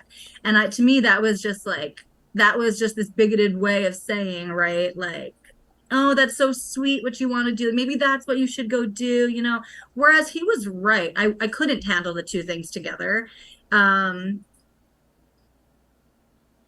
I'll just put that aside, right? And so this was the world and the milieu that I was in. And then May 2021 happens, and there's this big scuffle, and people are starting to say, save Sheikh Jarrah and save Al Aqsa. Al Aqsa is under attack by the Israeli military forces. And suddenly, these weekly protests that I'm going to, that I'm the one bringing all the signs, I'm the one with the trunk full of signs. Now people are bringing signs that say Zionism is racism and end Israeli apartheid. And so I didn't feel welcome in these spaces anymore. And I tried fighting for my space there at first. I was reaching out to some of these organizations who were now co-hosting a march here, thousands of miles away from Israel, like to free Al-Aqsa. And I was just like, how much do you know about this? How much of this is just the people that I respect are saying this thing, so I'm jumping on board. And so I tried really hard to not lose those spaces, Yeah. but I lost. And so, I'm sure they would say I wasn't kicked out, and I wasn't, but I removed myself because I no longer felt welcome at all in these places. I feel grateful that I had a strong enough Hmm. sense of that identity, that it felt strong enough to me that I walked away, because I know a lot of Jews who um, they want to be good and right. And if Israel is wrong, then I don't like Israel. I live in America. What do I have anything to do with that? Those people over there in that place over there. And so it's easier, I think, to concede to the demands of the people on your side. But instead, I started to take a step back, basically. And I was online and doing a lot of debating over this stuff. And just people like the automatic reaction to I'm a Zionist was like, you're a white supremacist, you're a conservative.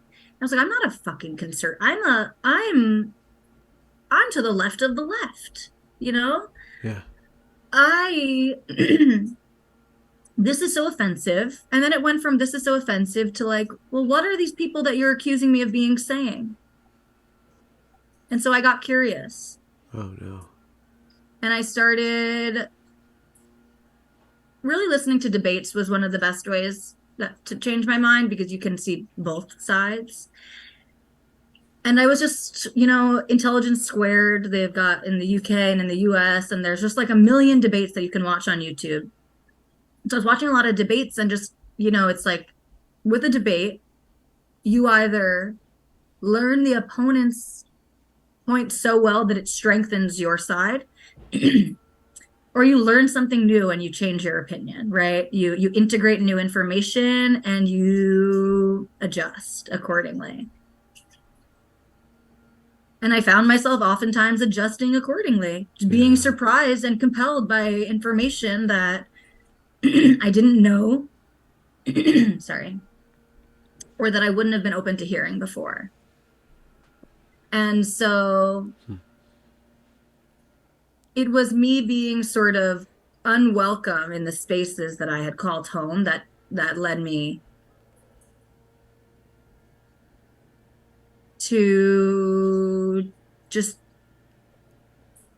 I guess, what the big wake up for me was like, not everyone on the left is automatically right because they clearly have so many blind spots, right? I know it's like with the news, right? You wake up that the news is not 100% accurate and impartial when they talk about something that you actually know a lot about and they get it wrong. Yeah. And so Israel was this thing that all these people were getting wrong, that just factually wrong. And I was like, okay, maybe these people that I agree with and all the other things aren't just automatically right about everything and don't automatically hold the moral high ground. And the next place it went into was race. And I was getting into these conversations, and as a Jew, and the Kanye West things are happening, and there's Black people saying that Jews shouldn't use the word ghetto and use the word diaspora. And I'm like, you mean the words just coined to describe Jewish living areas and the word coined to describe the experience of Jews? I mean, I was just like, holy shit, this is sensitivity to a new level, right? This is silent, this is censorship. This is actually absurd. And me getting called racist because I was calling Whoopi Goldberg by her legal name, Karen Elaine Johnson, in some online forum, and someone's like, that is so racist. That as a Black woman, like, we didn't choose our names. And I'm like, neither did Jews. My last name, comes from the line of work that my like great great great grandparent was sort of forced into in the diaspora in Eastern Europe before they had to flee the pogroms. Like, Yeah. I was just starting to see how much of this Was revisionist. hierarchy was Yeah. was ridiculous Yeah. and was wrong. And I basically, it was just like I started so much of, what's the word I'm looking for?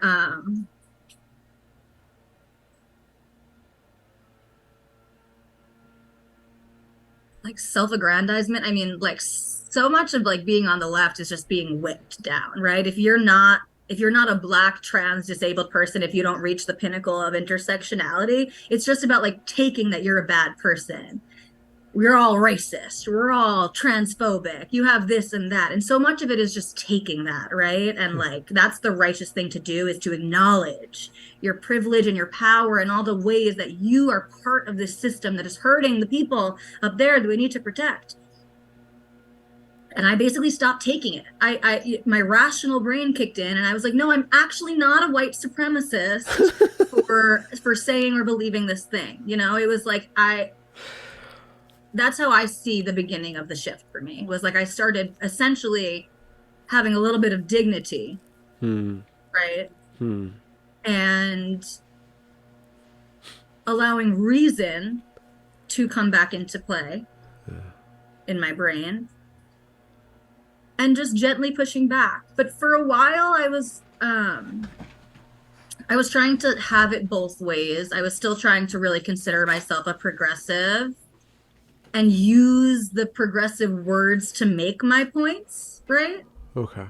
Like, it was, I was still then saying, and you can't tell me that this is offensive about my lived experience as a Jewish person, right? And I was Yeah. still using the anti-Semitism card and just like things that I've had to reevaluate. How am I actually still perpetuating these systems that I'm critiquing now? And so that was a That's while their too. language too. Yeah, there you go. Huh. Where does it end though? I mean, when do you like start to sympathize with monarchism and Yeah, conservative values, right? I do. No, that was a big thing for me too, was like when I realized that Republicans and conservatives are actually not inherently evil. And I remember telling this to two of my friends, two of my very close friends, one who identifies as non-binary and the other who she's married to a gender fluid person. And we would talk a lot about this type of stuff. And I remember telling them, like, I came to this realization, right, that Republicans aren't inherently evil, right? That, like, we might actually share some values and just have different plans of how to get there. And one of my friends, the one with the partner, was like, One moment. yeah, that makes sense. No, you were in the middle of something because your door was open. Sorry. Gwen will be here any minute. You're going to be tied up. Yeah, I'm in an interview. Okay, I'll tell her. She's just coming. Does she need help from you? I'll just give her directions as to where it'll Okay. be.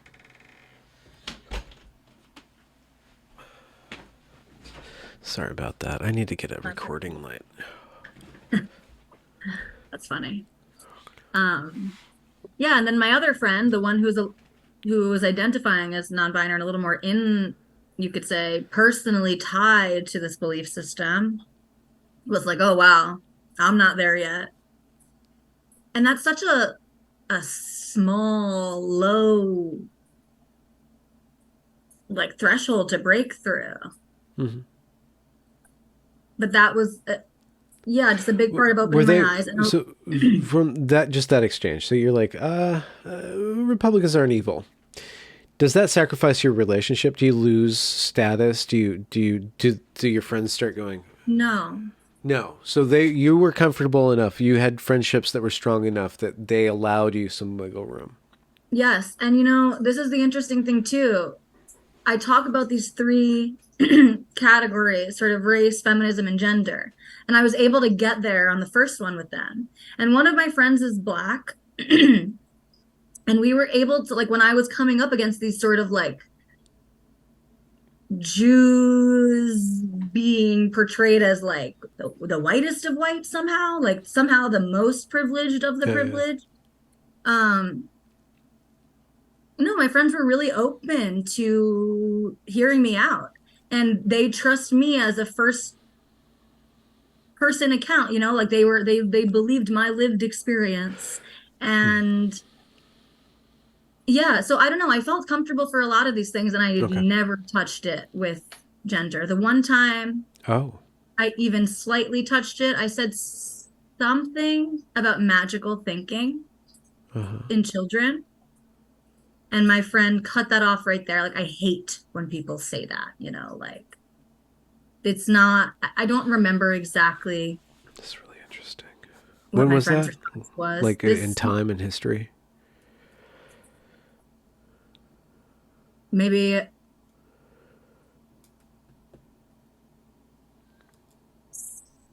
between 6 months and a year ago. Okay.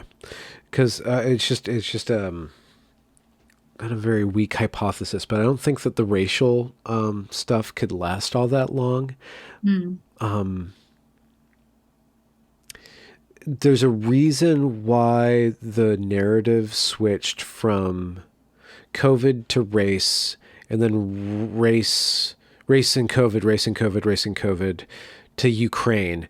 But the salient woke point, like the racial conversations kind of backgrounded, and the central focus is transgenderism, and the left wants to blame the right for bringing it up, but the left is really pushing sexuality and gender stuff. They're really all on board. This Biden's administration, they kind of ease back on the BLM rhetoric, but they're still doing the gender stuff front and center, like with the Rachel Levine things and like just the pride stuff that's going on. There's something about gender that's stickier, that's staying around longer, and I think it's partially because it's more universal.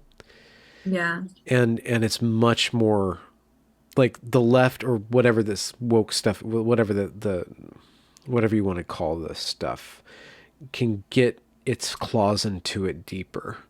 And it's more stickier, and it lasts longer than the race. The race stuff, I think it's just normal people. I don't know. I'm just throwing out the ideas there, but it's too, you can't constantly like not be colorblind. Eventually you just want to get along with people, right? And you can you can divvy up the oppression points and stuff like that. But like when you want to just have a beer, you kind of just want to have a beer, after a day of protest. You want to kind of like A let that. dark beer or a light beer? Oh, maybe like, well, what is it when you put them both together? Okay, there you go. A tan beer, black and tan. I don't know. That was an incoherent thought, but it just seemed there's just some reason why like Yeah. they were able to wiggle on race but not on gender. I should phrase it as a question. Why do you think gender was you couldn't violate that? That's interesting. I don't want to make it all about my friend. I know I'm not, but I mean, Okay. Yeah, it's just a this is data point. this is a friend who I'm afraid of losing, essentially, right? But I think it is important or interesting, at least it's interesting to me. This person's path has changed a lot too. I remember like they and I won't go into too much detail, but they're like Caribbean. And so not like a US citizen. And so coming to America, like didn't identify with the African American struggle in the same way. And like, and I think used to be a lot more candid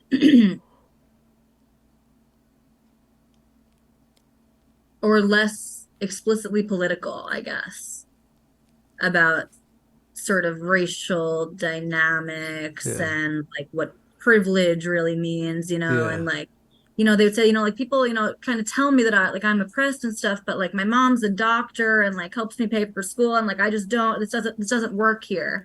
And now is totally and 100% enveloped in this ideology. And posts all, now Vocal all Black component. people are now experiencing anti-Blackness that is tearing people apart and destroying society. Okay.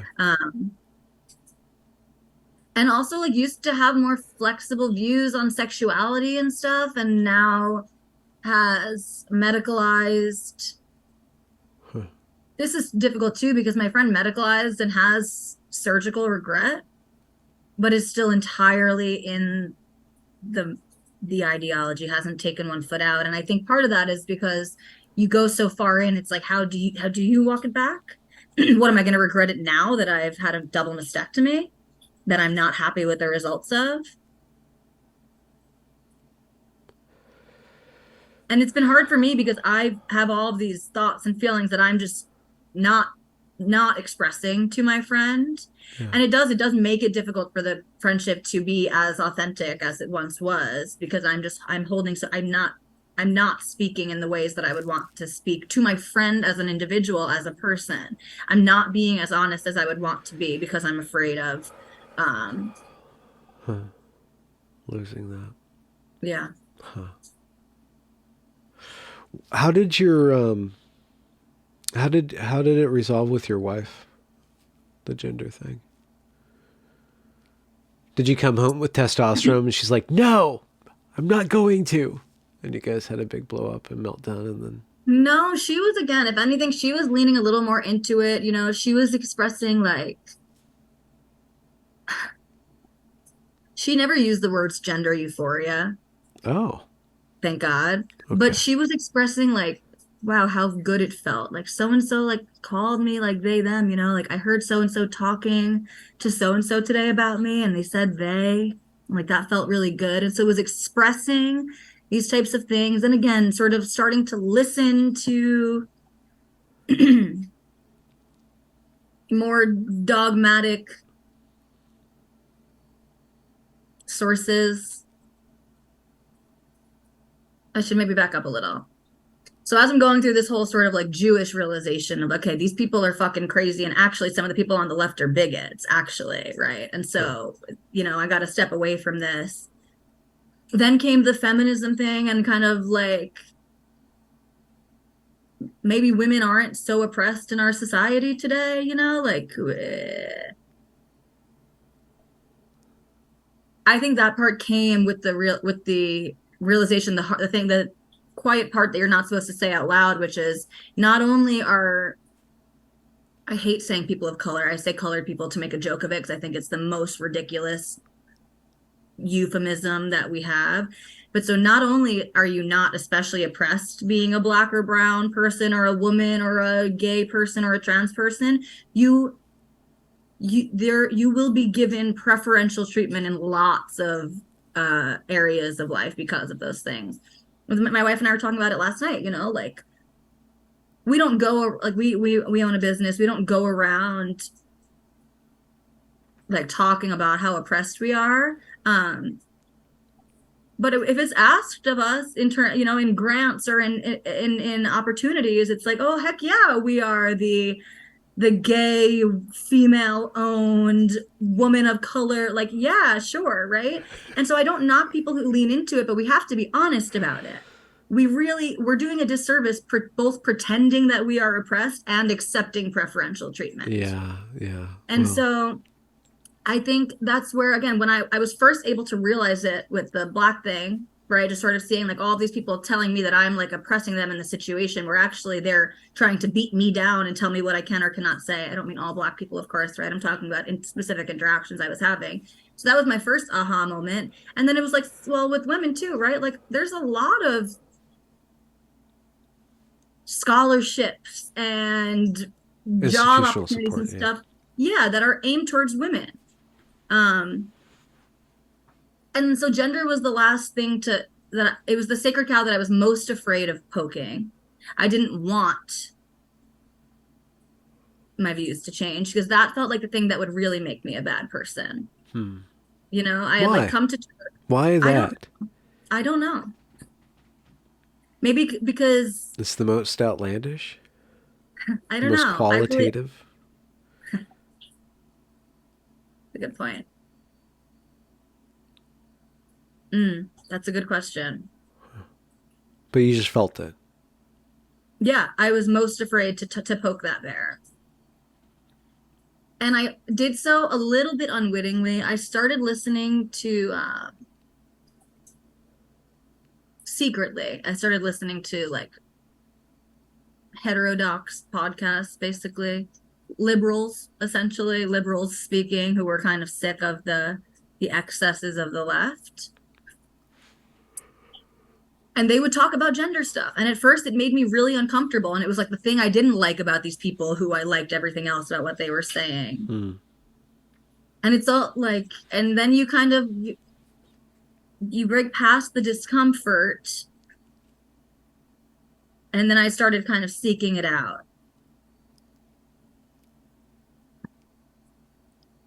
I started I went from hiding all of the podcasts and books that I was reading to this is so sick and like maybe this is narcissistic too. I'm going to be interested to hear your feedback, but orchestrating ways for my wife to hear it. Oh. So I would like want it to play at a certain point and I would like set it on my phone so that when we got into the car and I turned the car on, the Bluetooth is going to pick up the podcast starting at this point here. And I'm not going to say anything. I'm just going to have it playing for her to listen to. I've already listened to it and I'm going to play it and see what happens. And so I was doing a lot of that. You are an interesting person. I know. I know. And then one day I took the pronouns out of her bio. I took her phone and I went into her Instagram and I took it out.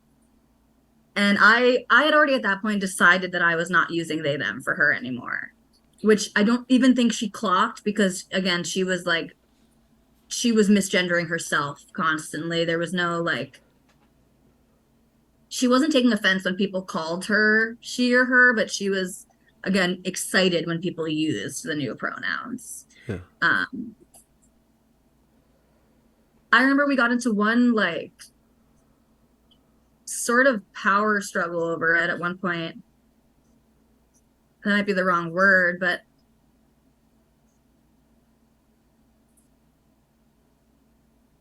I said something to the effect of like, people are gonna call you she because you're a woman.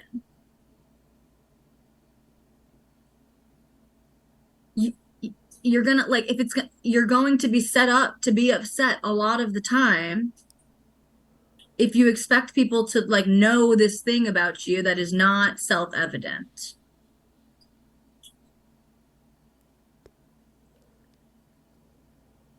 I don't.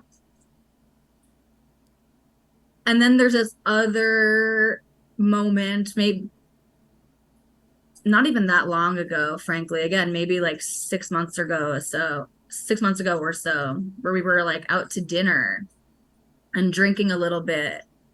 And she was expressing to me thoughts or like questions or things that didn't quite make sense.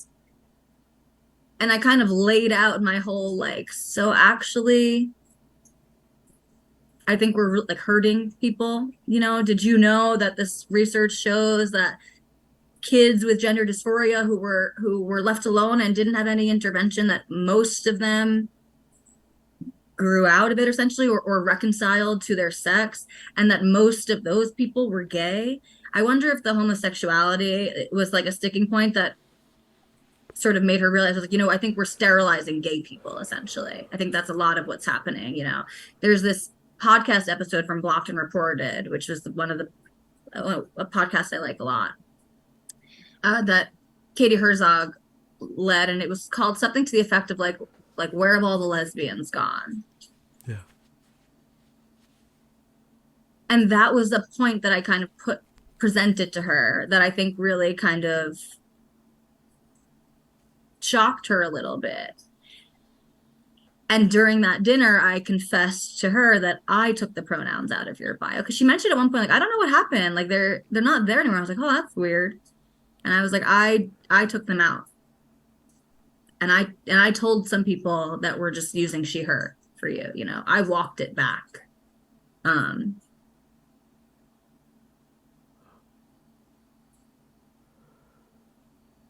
She wasn't angry. I don't know. She was just kind of shocked. Like, she was just for the first time seeing harm, real harm, right? Not the loosey goosey hurt my feelings harm. But and then she wanted to see detransitioners. And so I started showing her, interviews with detransitioners. And that's why I say now, like we're just like a normie turf, if anything, now. Huh. But yeah, it was like basically I was secretly consuming all of this information, then trying to like implant it into her brain without having to have the discussion myself. And then it just all, in a big emotional conversation similar to the one that started this process, it just all came out again. Like, actually, I think this, and this. And I think that I was really wrong, and that that's actually detrimental to individuals and to society.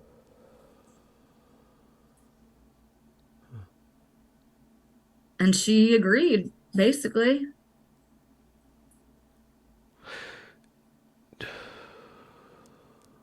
Do you think we should burn the academies to the ground, or is there a more humane way of dealing with this?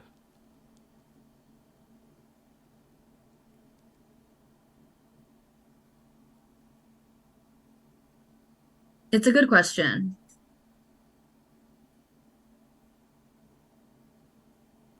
I want to talk to you about more grad school stuff, but I'm truly embarrassed. I'm willing if the conversation goes there and if you want to, but I mean, like, just again, sort of my behavior. But my first response to your question is like, well, there are actually a lot of people who I would have called a bigot a few years ago who are holding the institutions down, who are not moving, are not conceding to every whim of every of the loudest student, but they're also leaving. They're aging out. They're leaving. They're not being they're replaced. becoming Yeah. outnumbered. Yeah. Like I said, the cohort that I was in was just like, it was unquestioning hyper progressive politics, the full spectrum. There was one student who was a respecialization student who was only in the program for like 2 years, who was the contrarian, and like no one could stand him because they just thought he was an evil conservative bigot. And so there was no diversity of thought. And so if these are the scholars who are going to become the professors, and that's what you do, you graduate, you do your postdoc, and then most people then look for professor positions, for adjunct positions. Yeah. So if this is the cohort that is going to be leading the universities, yeah, that's frightening. Because I know the things that we were pushing for as students and the things that we were attempting to demand from administration as students, and the intimidation tactics that we engaged in as students. So what happens when those students are in control? That's very scary. Is there a counter to it from your point of view, or is it just? I mean, it was trendy for a moment, but it's not. It's got more staying power than a trend because it has embedded itself within institutions. So when we think on the level of the institution or on the level of popular society, do you think that it will perpetuate without being countered, or will fail without being countered? Should it be countered? Are you perhaps humble enough to say, no, and you're just gonna speak your story and live your life?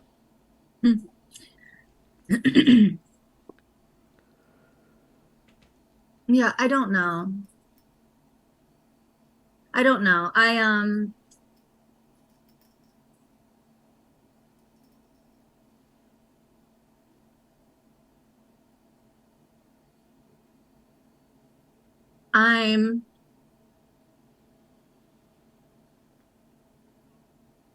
I think there are a lot of people out there who have no idea what we're talking about, and that gives me hope. Do you know what I mean? Like, who are just so far removed from any of this, who are just like living their normal lives that aren't, but those aren't the people who are going to necessarily take over academia. I don't know. I don't know if I understood your question entirely, but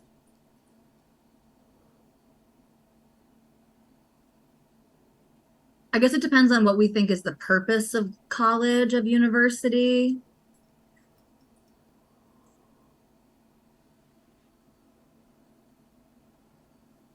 And the social value that we place on it, and also I guess, economic value, right? Because it's very easy to say that people shouldn't go to college anymore. It's not necessary. And I have like lots of gripes with higher education. And also, statistically, you are just much more likely to get like many jobs, right? Many entry-level jobs. If it's you competing with someone who has a college degree and all of the same other experiences and references, the person with the college degree is more likely to get hired. Yeah. And so I don't know that it's just the best. I don't know what the solution is to the problem in academia, but I have a lot of concerns that the true liberals and the open-minded conservatives just won't exist at all. When I say open-minded, I don't mean to say the conservatives aren't open-minded. I mean that like universities tend to skew much more to the left, and then there are conservatives who can dig it, like who have lots of friends with different political ideologies, and that's okay with them, right? They don't need to be in an environment where their politics are upheld, because they likely won't be in the university. That's more so what I mean. Yeah. Yeah.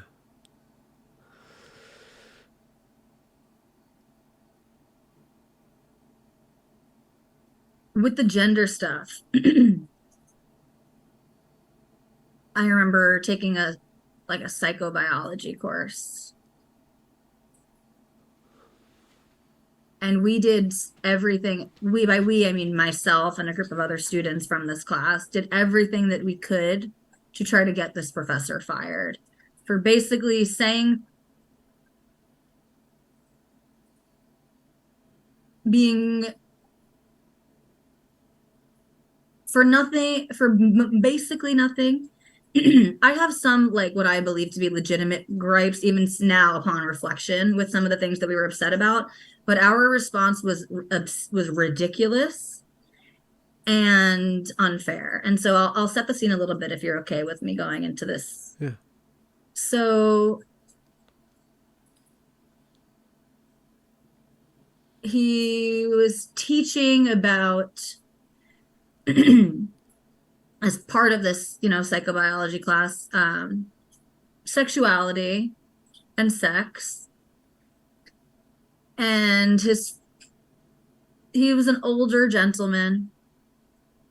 And so the materials were pretty outdated. And so you're seeing graphs that, from the 80s, let's say, that are referring to like homosexual men and normal men. That's not great language. Like, we could change that, right? Because that carries the connotation that it's abnormal. It is abnormal to be homosexual, but there are maybe just less loaded ways to say it, Yeah. right? Yeah. You could say heterosexual and homosexual, right? But so there was language like that we were very, very upset with. There were things like, like the pictures of people with their faces blacked out, their eyes blacked out, that are sort of really objectifying. There was like, I remember he was teaching about cortisol and fat, basically, like weight gain, and like the picture on the slide was just like a fat person on a bus with like their eyes closed over, and I'm like, did you just Google fat person? Like, it felt offensive to me. And these are things that I still agree with, like, he needs a young, maybe someone younger to help him build out his slide, Yeah. because you could have found a different picture. But in hindsight, these are the only things that I think were even a little bit legitimate. And the way to go about it, of course, could have and should have been to just politely express these concerns and try to explain to him why we thought they could be offensive. Again, these words are so silly offensive, I don't know what to do with them. But we were also extremely upset about the way that he framed female sexuality. And we were extremely upset that he did not present sex as a spectrum.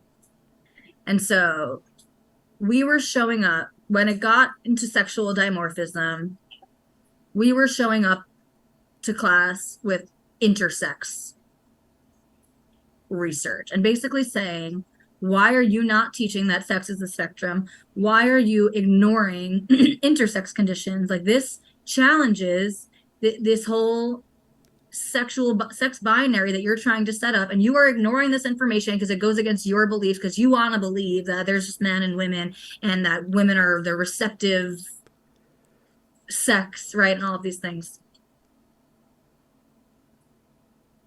And his response, which is 100% reasonable and rational, is there is only so much time in the semester, and intersex conditions make up a very small portion of the population, and so it only makes up a very small portion of my course. That was not sufficient to us. And I was following a lot of intersex activists online, and they had just come out with like flyers that they were encouraging people to hang around with little tidbits, like intersex conditions are as common as red hair, right? All of these little pieces of what I now believe to be misinformation, that they were encouraging people to spread intersex awareness. And so I went and printed out all of these posters and I was just taping them up on the walls in the psychology department, including like the glass doors of the room where we had this class. And of course, all the students are, that's awesome. Yeah. Like, oh my gosh, good for you. And then I got feedback from my supervisor that I had to take them down because a staff member complained that she felt threatened. And I say this to say that what I was doing as completely an intimidation tactic. I was trying to intimidate people to surround them with this messaging so that they would agree or shut up, basically. But when he told me that someone found it offensive, that to me was just all the evidence in the world that, see, people are like so offended by the existence of intersex people. People are so offended by the truth, what I thought to be the truth. And we tried this professor, this biopsych professor, when we were looking into him, he had worked very closely with one of like the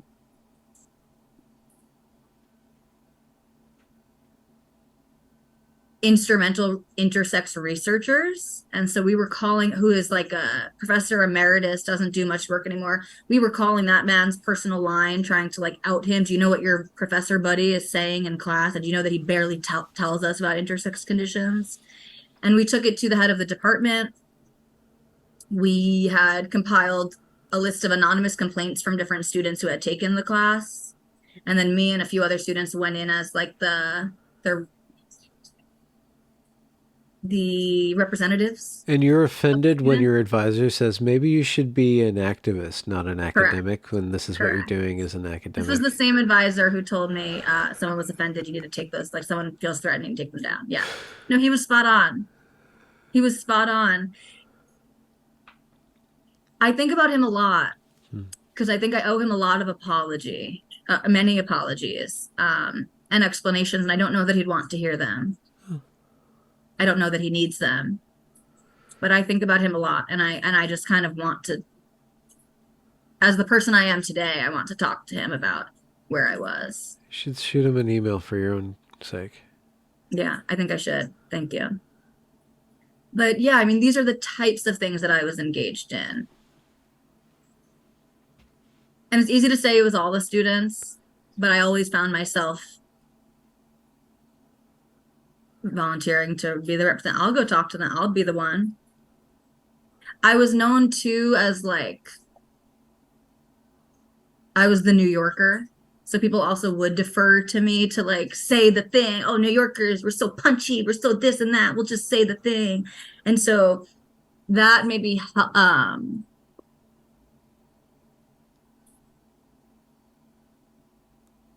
don't know. I was always ready and willing to be the person to make the complaint, to go in. But this also, that's kind of always how I've been with things that were much less dogmatic and harmful, right?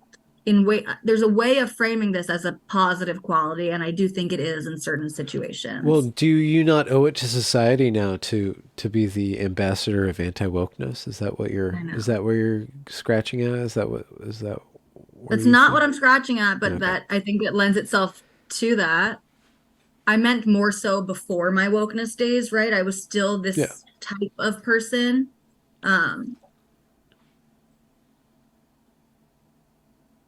Yeah, no, but I do struggle with that. And just again, in sort of like my quest to align my behavior with my values, I place a lot of value on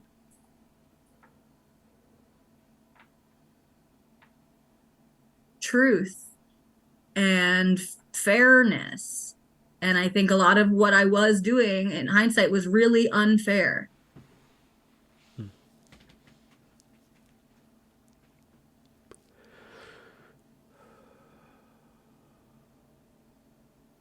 And it's interesting. I had a few days ago, I guess I left one critical part out really about my political turn, which is I left school. Because a few days ago, I was having this conversation in like a Twitter space. It was Twitter Spaces run by like, I think it was like Transsexual Unity or something. It was a group of trans women basically who are sort of against TRAism. And I told a very shortened version of my story with my wife and sort of my beliefs and the change in my beliefs. And someone said, like, that's pretty amazing though, that she was like so in it that she was researching microaggressions and yet she was able to come out of it, like she doesn't believe that anymore. In fact, she believes all these other things that we believe. But I'm realizing now that it coincided with stepping back from school. And so when COVID hit, things started to become virtual. And so I was already not like literally in the same spaces as people. Yeah. We're not riling each other up in that way. Yeah. And then my funding source was cut. So I was on a leave of absence. So I wasn't there anymore. I wasn't in the co-rumination anymore. And so while the sort of Zionism thing and all of that was this sort of external trigger, I firmly believe that it was. I wonder if it would have been possible had I still been in that physical environment of the university. Yeah. Where we felt like we ran things or that we should run things. We felt like we knew much more than these dinosaurs, than these bigoted dinosaurs who were trying to tell us what was right. And I don't know that I would have been able to have the same political turn if I was still in that environment every Yeah. day. Well, not to mention that your livelihood is riding on believing in these things. Yeah. Yeah. Yeah. What about the future? Where do you go from here?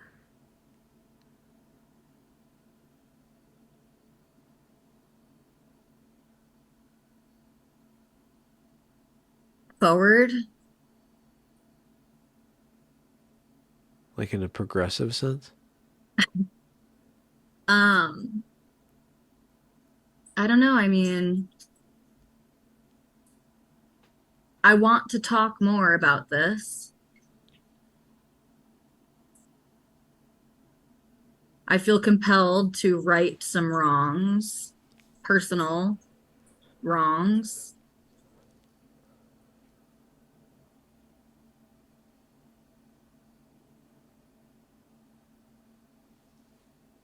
And then I still struggle with how much of that is the same sort of or a different strain of the narcissism. So Or I willfulness? I Jewish had a period, tenacity, if you will? yeah, chutzpah. I had a period of time, maybe like a year or so ago, where I did some apologizing to friends online who I had basically blocked, unfollowed because of political differences. And it feels good to do that because it's the right thing to do. And I don't know how far away from it I am to disentangle whether it also feels good because then I'm getting another pat on the back for doing the good thing now. These are really tricky waters. Yeah. Huh. One wonders what would become of a person with your characteristics were you in a, traditional religious context, right? Yeah. Or like how your tradition has managed women of your ilk, where they directed your energies, and if what your life would be like without politics, or if politics had been switched out for something else, and not that your life is by any means over, but maybe politics is, Not yet. yeah, maybe there's another place for your energies to go. I mean, you say you're running a business, right? Not to dox you, Yeah. we don't have to talk about that and stuff, but there's plenty of opportunity for you to do good in the world. And if your righteousness is tethered to a righteous cause, then, best of both worlds, right? You feel good and you do good in equal measure. Yeah, I think one of the best, or at least most important things to come out of this is just how little or how much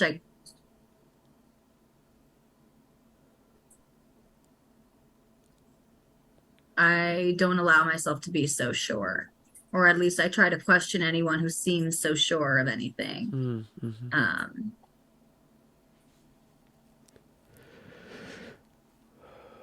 Yeah, the two main I guess from the point of view of wokeness, the main toxin against wokeness is gratitude and humility. yeah, Being actually grateful for things and yeah, for life, and also being humble. I don't know everything, and things aren't that bad. yeah, yeah. And you mentioned earlier, you mentioned that the woke value set that you had was in conflict with prior values of yours. Where are your values now? Where do you find inspiration for positive values? What do you Yeah. gravitate towards? Is it classical liberalism? Is it heterodoxy? Is it something a little bit more trad, perhaps, that is calling you? So interesting. What what what do labels mean?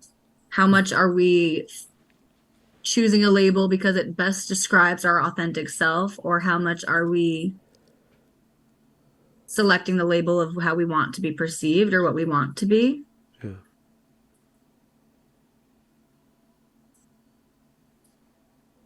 I like to say I'm a classical liberal. That also feels comfortable because I'm coming from the left.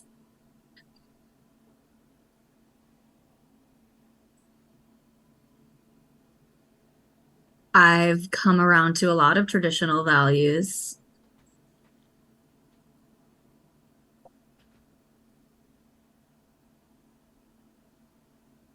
I try to,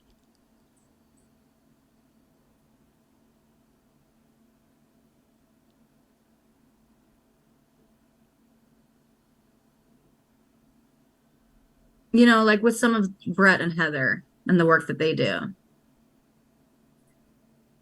there's something really healing about like taking a million foot view of a situation, right? And like realizing that we are animals and that like certain things are just okay. They are not good or bad, they just are. And in fact, they were evolutionarily necessary. And so I think the more that you expose yourself to that, the more you do sort of become more comfortable with traditional values. If tradition means the things that we've always done because we're not so special, actually. Huh. um,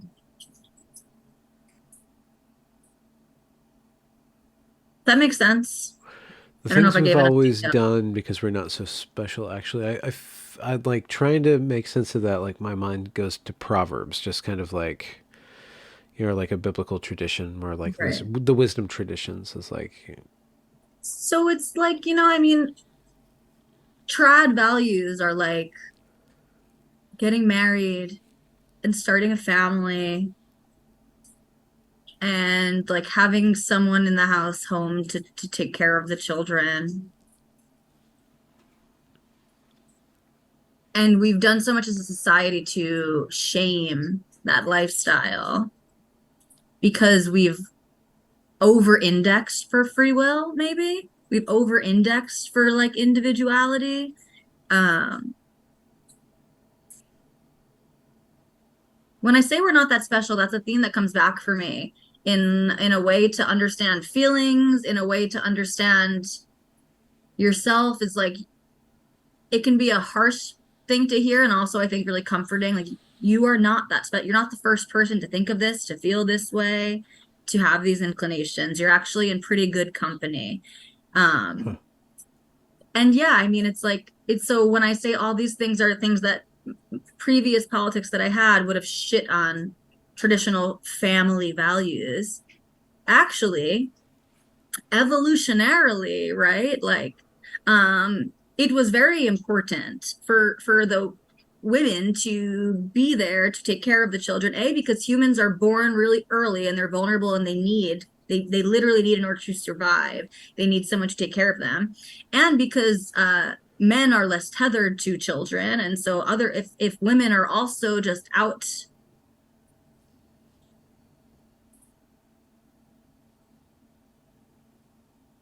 there's there's evolutionary reasons for the things that we see as stuffy traditional values. And I think a lot of it is maturity. You get older and you just realize certain things are more or less important. Yeah. um yeah, I don't know, it's like I grew up in a with a Gen X mom who worked and talked a lot of shit about stay-at-home moms, but also hate, like, work stressed her out and she would count down the days until she could retire. And so I grew up with this weird, like, women have to work because it's shameful not to work. And that coming up against, like, why would I, if I don't have to work, of course I'm not going to work. Why? There's plenty of other things I would rather do. I'd like to do things that stimulate my mind and that I find interesting, and making money is nice, but of course it's not inherently morally good or morally superior to work instead of staying home with your children, or to, Just for sake of argument, staying home with children is by no means free of labor. well, that's what I that was the next thing that was about to come out of my mouth. Yeah, right. Or to even frame staying home with children as not work. It's like When homosexual and normal. Yeah, Like there's yeah. work Well, and then there's home. especially, yeah, no, especially, yes, no, you're right. Especially because this is just another, like, and we're live. Having this realization live here, Yeah. but like it's actually absurd that we would call that not work. But then if you do work a 9 to 5 job and have to send your kids elsewhere because you can't be home with them, are the people watching them not doing work? They're getting paid for a job to watch your children. So of course it's work, whoever's doing it. We've just, like, made the women who give birth to the children feel bad about it. Yeah. We don't want them to see it as work. We don't want to,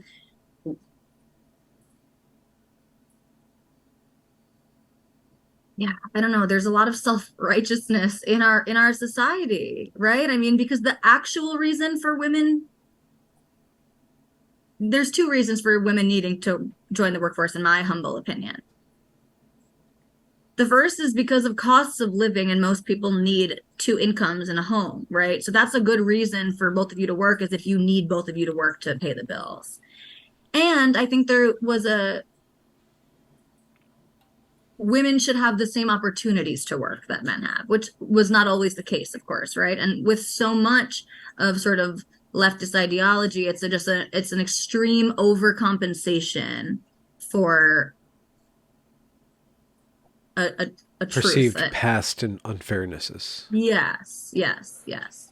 And so, right, it's like the same thing with preferences, work preferences. We've gone from women should be able to enter the workforce in whatever field they want, to women have to have parity in the workforce in every field, even if most women wouldn't choose that. Except for bricklaying and sewage work. Yeah, and janitorial, yeah, Yeah. yeah.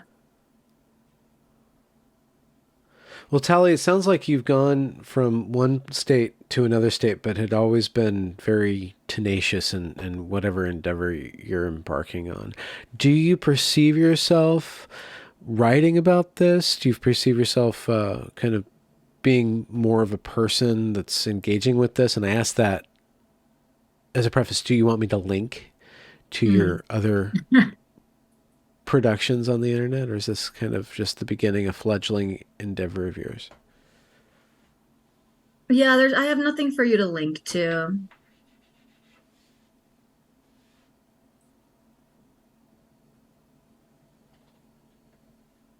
I think when you realize how wrong you've been about things, it's hard to feel confident or to feel sure of yourself and in what you're doing now. I'm Yeah. sure there's the voice of like, why, who cares what I have to say, which I'm sure must be something that you've thought about before, right? Like what makes me so special? What makes me so qualified? Is it an act of narcissism that I feel so compelled to speak about this and share? I don't know. And so I'm a person coming out of cult like behavior who doesn't know how to trust themselves entirely. Yeah. Yeah. But I want to speak about this. I like to speak quite a bit. I like to play around with ideas, and I value bravery and courage. And I want to be brave and courageous. And if the reason that I'm not talking about this is fear, I don't think that's a very good reason. Hmm. But this is definitely the beginning of my public facing journey, if anything. Yeah. Yeah. You don't have any merch to plug or a SoundCloud. No, I don't have any merch to plug. That's fair. No, I have a business, but I can't plug it because Yeah, no. I don't. Not yet. Yeah. No, Never the twain and all that. no. Yeah. Yeah. Well, thank you very much for reaching out. It was really, I think it's really valuable. But I mean, personally, it's great to meet you and hear your story and stuff. But it is a valuable addition to the story that I've been trying to map. You know, like the detransitioner on the ideological front. It's an Yeah. important piece of the puzzle. Not only to see how one gets deprogrammed, but also to give hints that it's possible there's a road back for people who like kind of wake up in it and go, oh, I kind of want to back away from this stuff, or maybe Mhm. are feeling a little bit disturbed. But if they're already, like you said, if they're already watching conversations, then they're already screwed. So Yeah. it's too late for them. Yeah. No, and that's what makes this safe, right? There's a little mutually assured destruction, right? Um, The slippery slope of white supremacy begins with a single exactly. question. Yeah. Well, it's interesting even because when I was talking to my wife about this conversation, she was really nervous for me to have any race conversation on here. And I mentioned I did a podcast a few months ago and we talked about race, but the host, he's black. And so he has what Camille Foster calls the melanin force field, right? Where he Oh, can say the things and we're allowed yeah. more space in the conversation. Um, but yeah,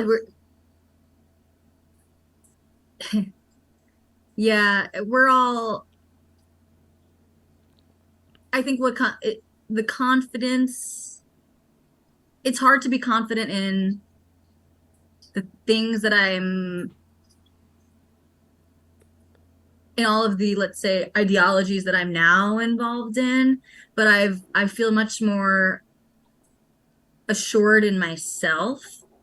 Hmm. It's kind of like what I was saying before. I brought back some dignity to the table, and so Hmm. the one thing I'm sure about, and maybe I'll eat these words one day, is that I'm not actually a bad person. I'm not an evil person. I'm not coming from an evil place. And so I do feel like I'm in a better position now to withstand that type of attack of like, wow, going on this what a transphobic white supremacist conversation you had. That won't have the same effect on me as it Yeah. would have and did, at different points in my life. Yeah. Yeah. Well, hopefully the blowback that you receive is well worth it Yeah. and exciting for you, maybe in some sort of masochistic way. Yeah. Oh, look, I get to be persecuted all over again. Gosh, I know. No, but yeah, but it's not the popular persecution this Yeah, time. no, no, that's why it makes it so rarefied and special. Yeah. Yeah. Yeah. Well, I mean, I hope I was coherent. I know every question you asked, like three different paths light up in my brain, but Yeah, I appreciate you having the conversation with me. absolutely, absolutely. It's good practice. Yeah. It's good practice. So thank you very much. I'm going to Thank you, Benjamin. end the recording.